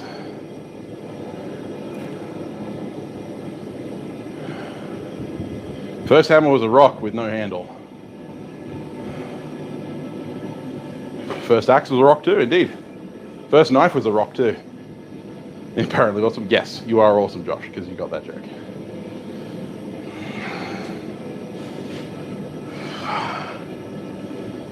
But yeah, no, hammer stones, they're about this big. And they were big and round, normally like river stone. So just hold up to a lot of punishment, yeah. Yeah, plus it's already healed over, so it should be okay. First knife could have also been antler, yeah, absolutely. And there are a few examples of native copper native copper knives. Never found a copper hammer to my awareness.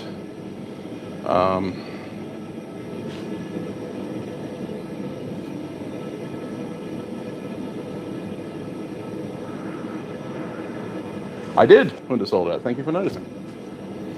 Taking care of my appearance for once.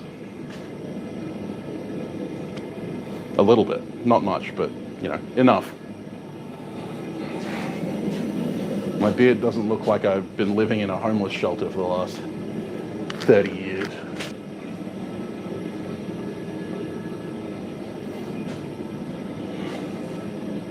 Self-care, exactly right. It's important. So few of us actually partake in it.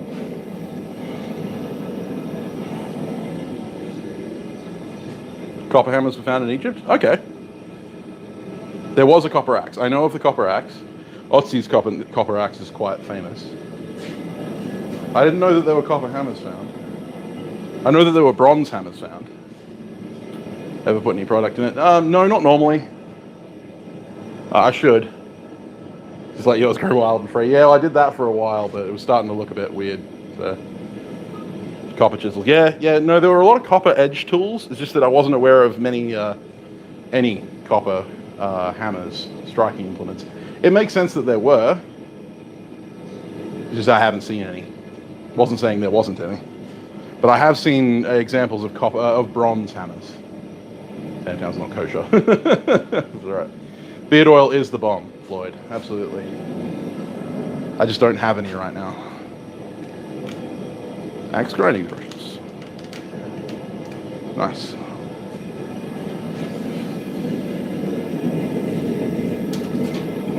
Axe grinding can be very depressing, this is true.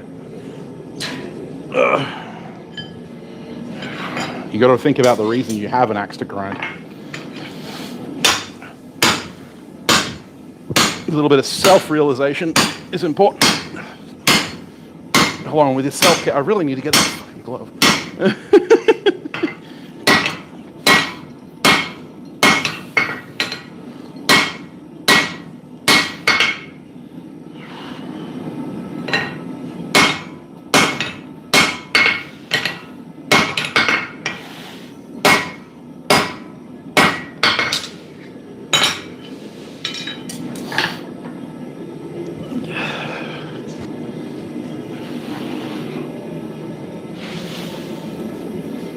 Doing it now.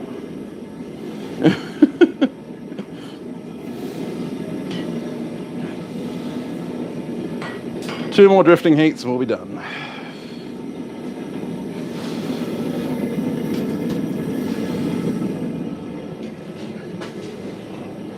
I gotta remember there's a pound of material I can grind off. So.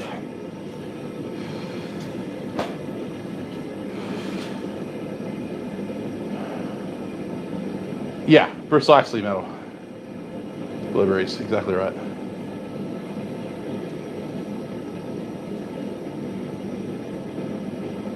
Gotta get some from Drayson's Forge.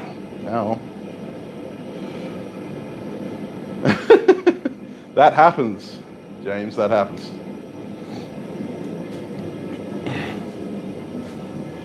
Hello. What's it doing? Hammer? My wife is in my shop for some reason. Just threatened to turn the camera on her. What do you need? Hi. Welcome.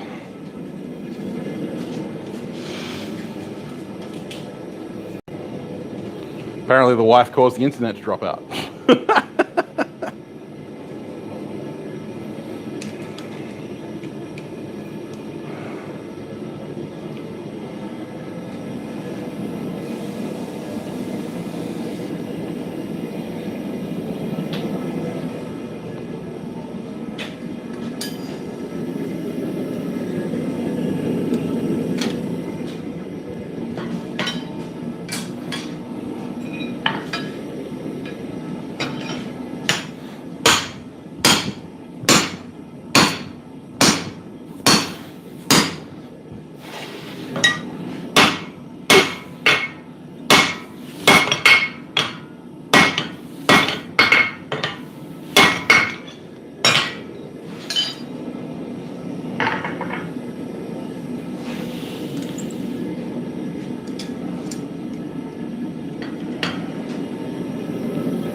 Thank you.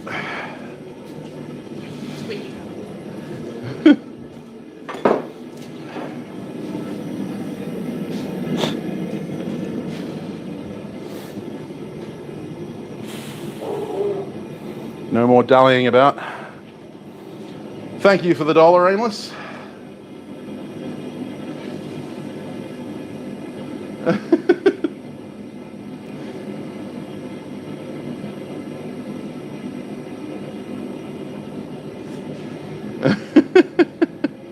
Thanks for the super sticker.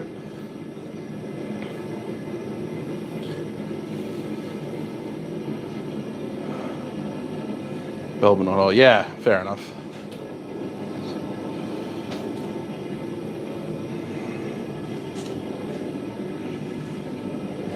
There you go. I'll have to look it up. I haven't really looked into that period in time.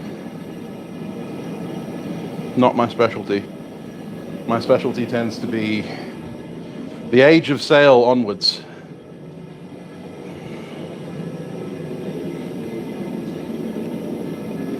With a minor in late Viking age.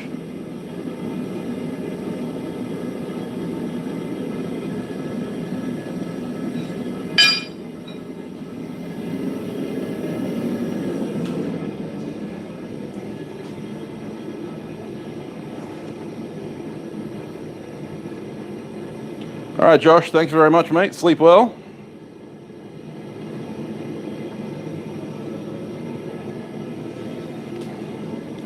Yes, thank you, Matthew. You are now the top super chatter for this month.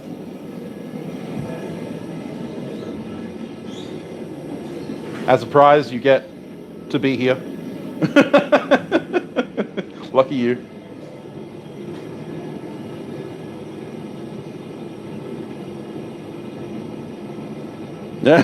Yeah, well, mine at least had the sense to have proper clothes on and, you know, shoes.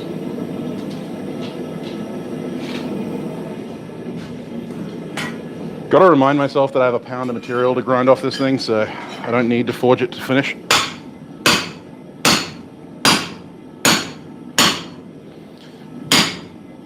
It's awfully tempting.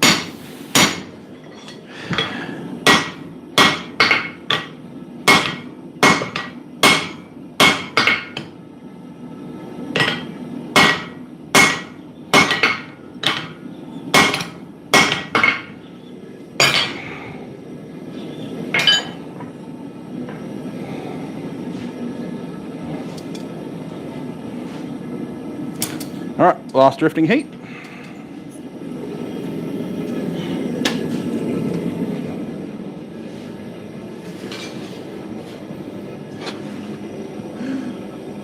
Thanks, Matt. I appreciate it.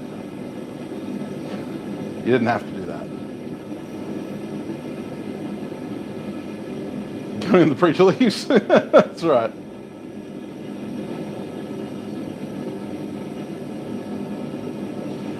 Yes, how to make everything. He's doing an interesting series.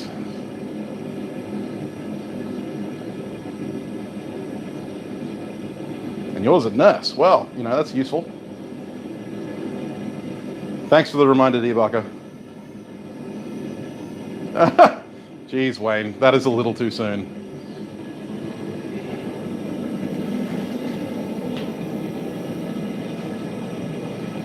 Yeah, that wasn't required, man. I was just making a joke, dude. Jeez. Very much appreciated.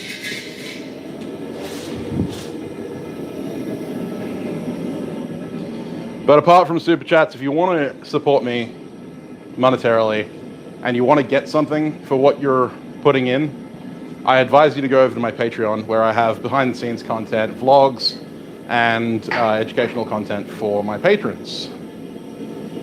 I find it easier for me to justify taking money from people if they're at least getting something for it.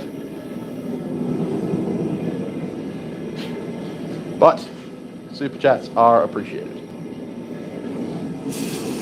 as are all donations. I also have an Etsy shop full of stuff right now, including some pretty sexy hammers, some of which I wouldn't mind keeping for myself. I've already sold one of them, but I'm actually really digging these diagonal panes that I made.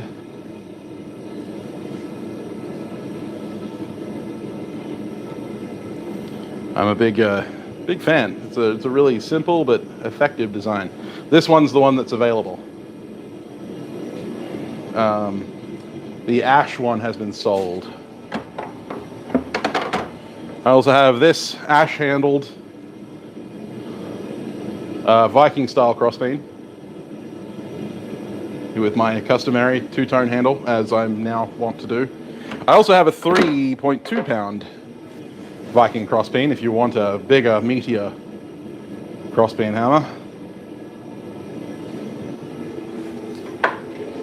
I have a little 2 pound rounder, perfect for a daily driver. I do like my little 2 pounders. This one's a little, I don't know, it's a little uneven. I really wish I could get better at the fullering, but it's not bad. And last but not least of the ones that I still have available is this little Japanese style dog's head hammer, which I really like the shape of it. I kind of want to make more of these. These are a very traditional Japanese shape. And obviously forward slanted handle, forward slanted head, all the standard customary stuff. Nice, relatively small face. It does look like a set hammer to a certain extent, and actually Japanese hammers are used that way. Sometimes you'll find that they have the back face polished off for using as a set hammer. You could do that to this one if you wanted to. I didn't, but if you bought it, you could just grind that flat, and then you'd have to use a soft faced hammer for that. But yeah, you can use it that way, and the Japanese do. Oh, I can't engrave it now, it's been hardened.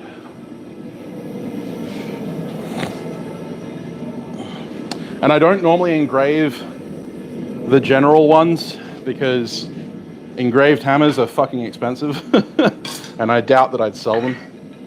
Because engravings tend to be a very custom thing, like a very personal thing. And I wouldn't want to put a lot of energy and time, which engraving tends to do. Take energy and time. I wouldn't want to put a lot of effort into something not to be able to sell it. And because I don't do a lot of generic engraving, like I don't do scroller or anything like that, it becomes very personal.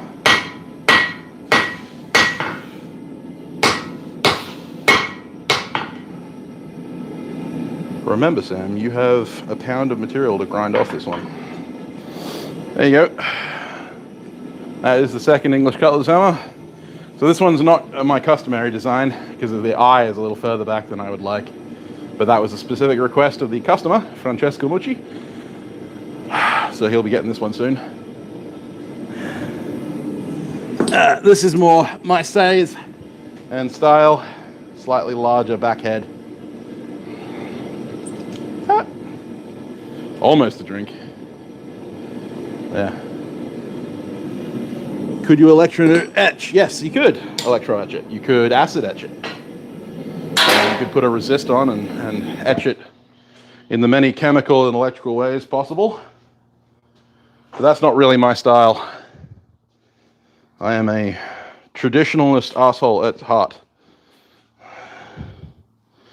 I like my hammer and chisel engraving. Currently, I'm working on inlaying some fine metals into an wrought iron and 1084 faced Viking crossbeam that will be doing that. We'll call that part of the hammer the pole. Yes, it is the pole. Correct. That was probably very loud. Apologies.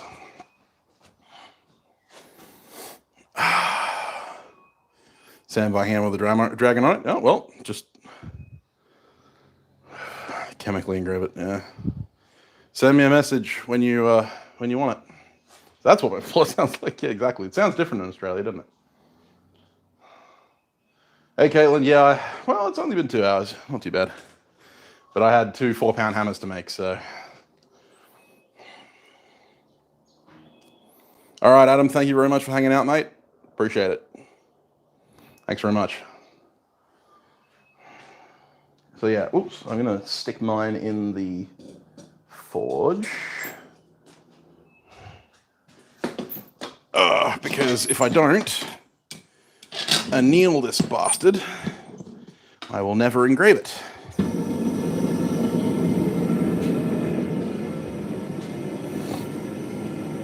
Yes, gotta take care of my thumb.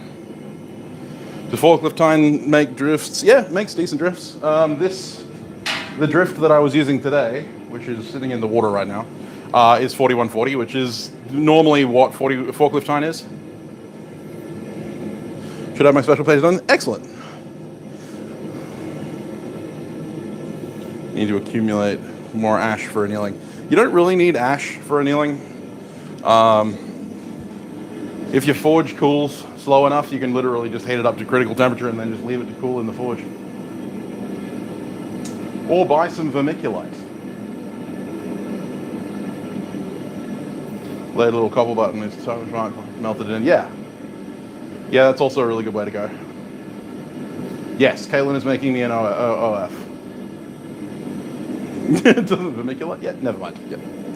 Yes, vermiculite is a good choice for. Yeah, 4140, 4340. Those chromium steels are definitely a decent. OnlyFans is what they're talking about, Caitlin.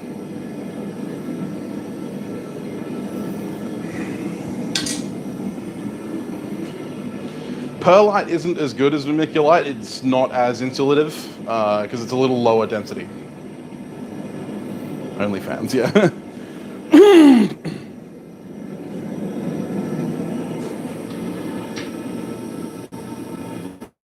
So I'm totally getting an OnlyFans. Sexy sound OnlyFans. No one wants to see that. No one. But yeah, vermiculite's slightly higher density and therefore is a little bit more insulative because it holds the heat in. Keep seeing arguments about the path of fire check. I'm going to hold my tongue on that one. You have a shot of apron only. Pearl likes to fuse to things, Mino like, yeah, well, that too. Didn't trim the beard for nothing. Smithing with just an apron. Yeah, no, I'll pass. Hey, Aaron. Literally just the apron. Oh, really, Wayne? I thought you'd watch everything I do. Where's the love? I mean, like, as it is, you guys watch me get hot and sweaty every day, but, you know, whatever.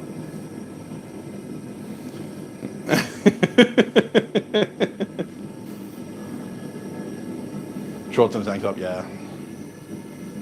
Smith's calendar. Well, we're still working on the Forgecast calendar. I think our most recent Forgecast invitee or interviewee might actually be interested in getting in on the Forgecast calendar. She makes amazing stuff, by the way. Like Ellen's work is crazy. Hot tub streams. Yeah, it is the new meta, although it's now being kind of killed.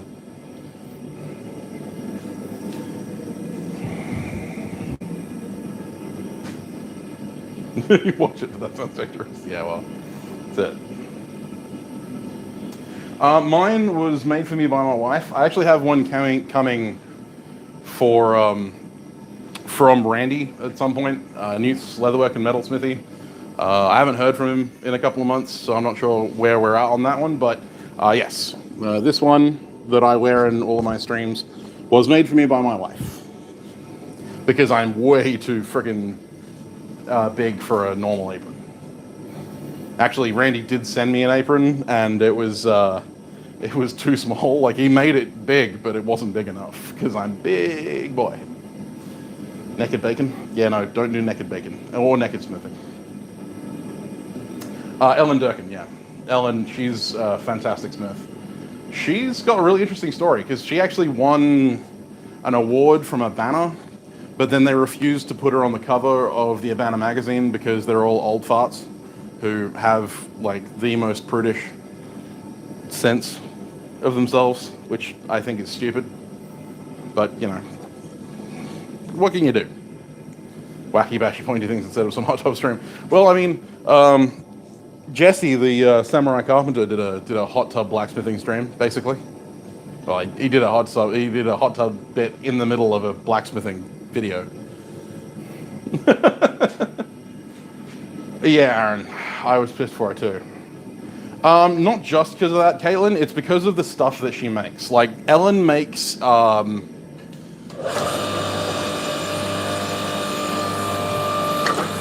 Ellen makes custom artisanal pieces, like sculptural stuff, but she also makes costuming, and in some cases it's BDSM stuff, right? Like it's forged fashion. Yeah, correct. But yeah, she's done brassieres, she's done like corsets and stuff, all forged out of copper and steel and stuff like that. She does amazing work. Like none of it's really distasteful, and that's the thing that got me, was the fact that they were like, oh, it's you know, improper. But realistically, none of the stuff that she makes is distasteful. It's just, you know, accentuates the female body. I do not have a link for her, but if you look up Iron Maiden Forge on Instagram, you'll find her. Metal bra, yeah. I mean, it probably would be uncomfortable, but again, it's fashion, not actually stuff that you should wear. It's not old man style, yeah. JML bras. Yeah, I don't think she does. There you go. Wiley, my mod, is doing his job. Wiley does a fantastic job as a moderator. But yeah, so she doesn't do chainmail very often, but she does some really interesting stuff. I really liked a job that she did for a pregnant woman who wanted an artisanal like belly cage. It's pretty fucking cool. Then again, bras like comfortable. Yeah, well, you know, the old over the shoulder boulder holder. I mean, I wouldn't like to wear a metal under the nut butt hut, but you know.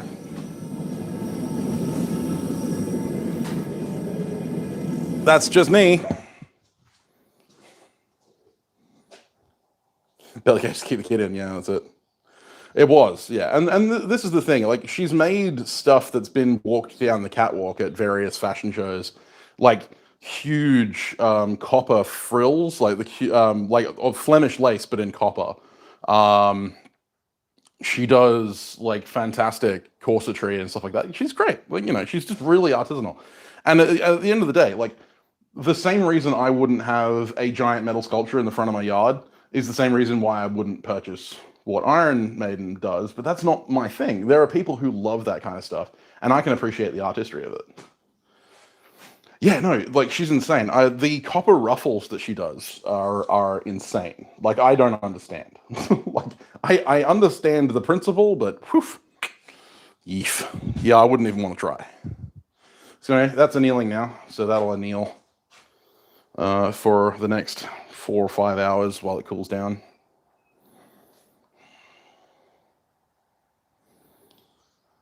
That's how you show respect. That's right.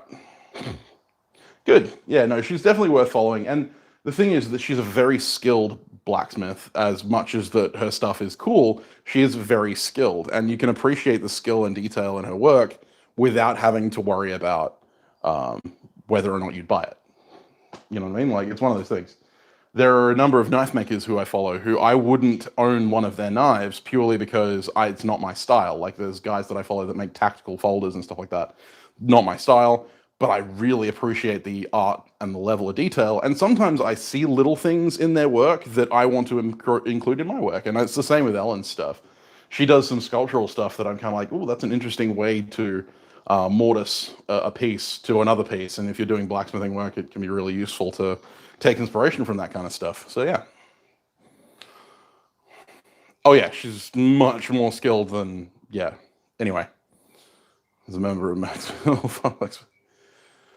Yeah, and it can be a little bit of an old boys club, and that's kind of one of the things, and that's why I'm really upset that I didn't get onto the show with her, and it was purely because I slept in. I literally slept through my alarms, which is why I missed the interview with Ellen, which I'm really pissed off with myself about. But that being said, I wanted to talk to Ellen about her position as a well-known female blacksmith in that kind of area, because, you know, Alex and I can't talk on that because we're, you know, bearded white dudes. We are the demographic as far as blacksmiths are concerned. So after master tongs to hold knife blanks. The easiest and best that I have found was developed by a person who doesn't like making knives. The Christ-centered Ironworks style blade tongs. These are fantastically easy to make. And I might do a video on how to make these at some point. Female only Forgecast episode for sure.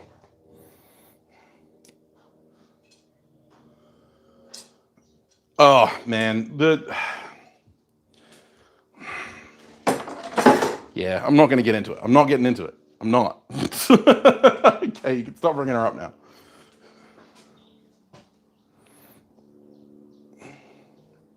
Hans is, yeah, and yeah, Hans would know about it because he follows a lot of artistic blacksmiths. He makes very similar stuff. Just I have a distaste for how they comport themselves. No bad blood. Like we haven't interacted. I just have a distaste for how they comport themselves. Let's just say that. Yeah, Caitlin. That's exactly where I'm staying right now. Did Yanni ask a question? Did I miss something?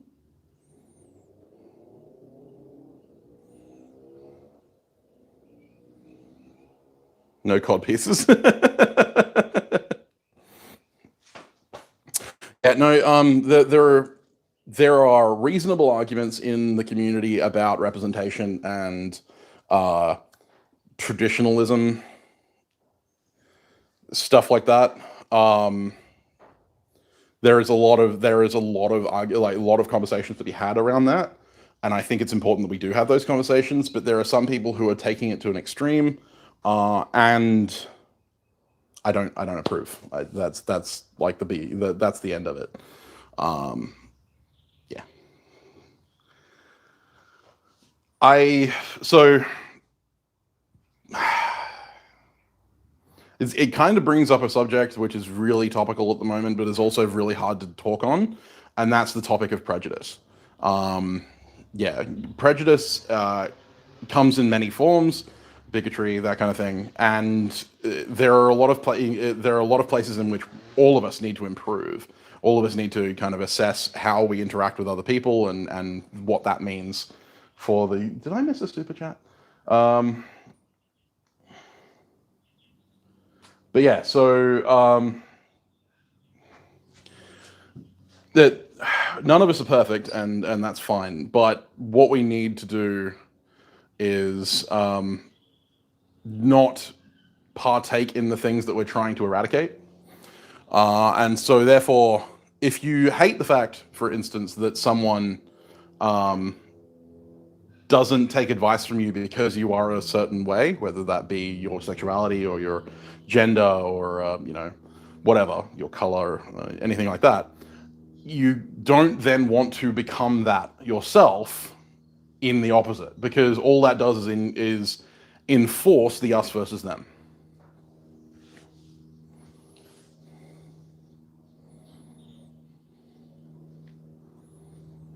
All right, Eric. Thanks, mate. And like I said, this is a really difficult subject to touch on because everyone gets really pent up about it, and I understand why. Is because no one really likes to assess what they're doing and how that affects other people, and some people don't give a shit what other people think.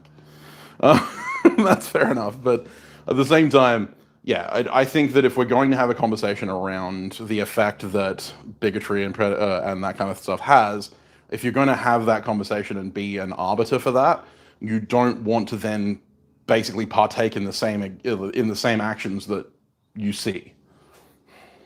Oh yeah, Damascus, exactly right. Anyone can swing a hammer. Anyone should be able to swing a hammer. Anyone should be able to ask questions, and anyone should be able to give advice.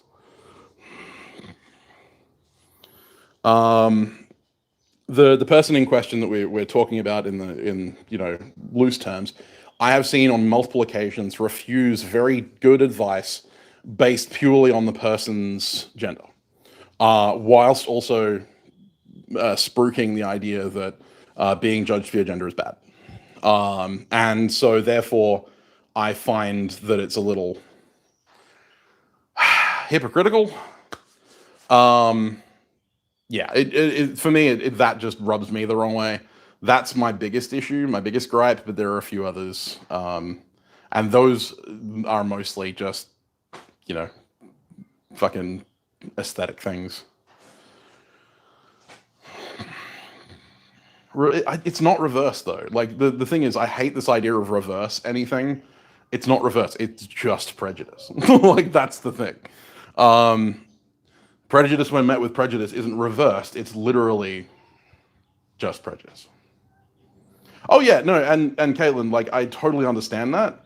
My I don't have an issue with you like refusing info, like refusing advice based on the fact that the advice is stupid, right? Like if someone tries to give me advice that's wrong, I'm going to deny their advice purely based on the fact that it's wrong, not whether or not the person. It's the problem of strawmanning someone, or the problem of um, an ad hominem attack, right? Basically, you're talking about their facts. The person, the thing that they're telling you is wrong because of who they are, rather than the fact that the fact is wrong. Um, so it would be like me saying, I refuse, like if someone said the sky is blue, but they wore a blue hat, and I was kind of like, I don't believe anyone who wears a blue hat. That's the kind of problem.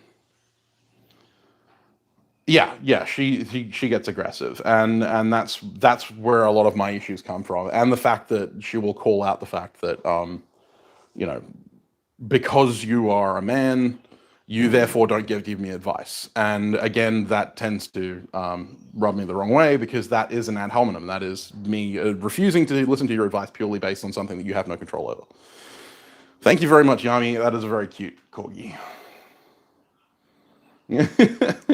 Thank you very much.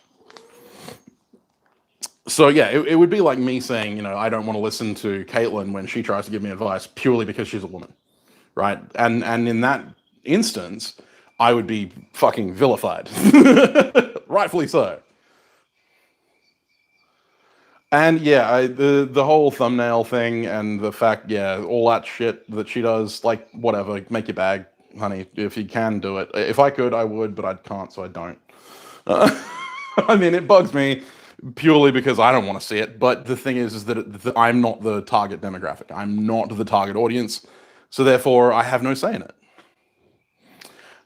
I appreciate that you think that, Caitlin. You are in the minority, I think.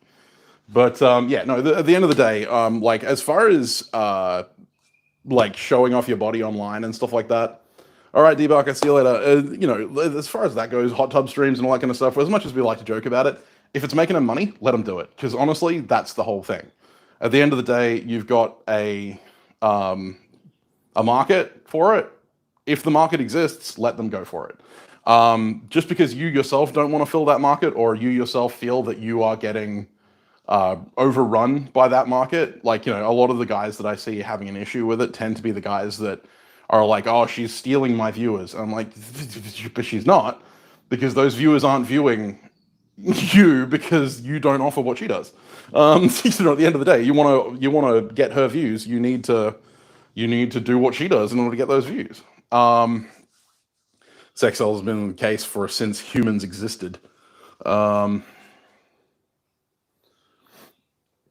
yeah, no, I have no issue with that. Like apart from the fact that I don't want to see it. Like that's my only issue. Hey Barnaby, how you going?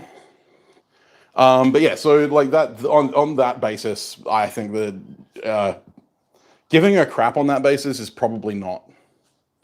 Well, it's not. It's definitely not a good thing, because at the end of the day, it works.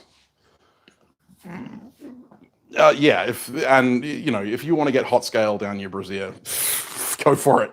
I'm gonna pass. I'm gonna leave my apron on, because fuck that. Like I get scale burns on my hands enough already. But yeah, as far as that goes, whatever. No, it's more the attitude that gets me than anything. And the attitude for most people is my thing. When it comes to making friends, I don't give a shit what you look like. I don't give a shit what your hobbies are and all that kind of stuff. As long as you're not hurting people, I don't care. It's more about your attitude and who you are as a person. Make a spear for a Spartan or a Persian. Coin is coin. Fair enough. All right, Floyd. Thank you very much, guys. You're a true capitalist, James. Yes, Damascus. Absolutely. And like I will, in some cases refuse to sell things to people purely based on their behavior. You know, if you're an asshole to me in like messages or comments, then you're very unlikely to get business from me, because I will cut off my nose to spite my own face. Hey man, we got to stick together, Damascus. No worries, Metal Blueberries. But yeah, so at the end of the day, like, we all have our own system of morals and stuff like that, that we need to be true to. But yeah, there's nothing wrong with being nonpartisan. That's probably a good way to be. It is a good way to be, in a lot of ways. But yeah, anyway, that subject being as heavy as it is, thank you very much for bringing up the topic. It's hard to kind of wander your way around it. Yes, wear a hat, Caitlin. It's a good idea for people with long hair. I mean, I don't care if I get a scalp burn, whatever. It'll just add to the scars on top of my head. But yeah, with that being said, I'm going to jump off. Thank you for everyone who sent a super chat. Thank you for hanging out with me today. I know there wasn't a video this week. I will try and get a video out later this week, but I have classes Monday and Tuesday, so it's unlikely that I'm going to have a video for Wednesday, purely because I have so much going on. I do have a bunch of scissors that are going to be going up on my Etsy page in the next day or so. So if you're interested in seeing my scissors and maybe buying a pair, keep an eye out on my Etsy for that. The hammers are still there at the moment. I have a whole bunch of work to do. I want to heat treat that sword and get all of that done. So lots of stuff coming. Keep an eye out for it. And I really appreciate every view that I get, every person that comes into the chat. Thank you very much. Have a good one, guys.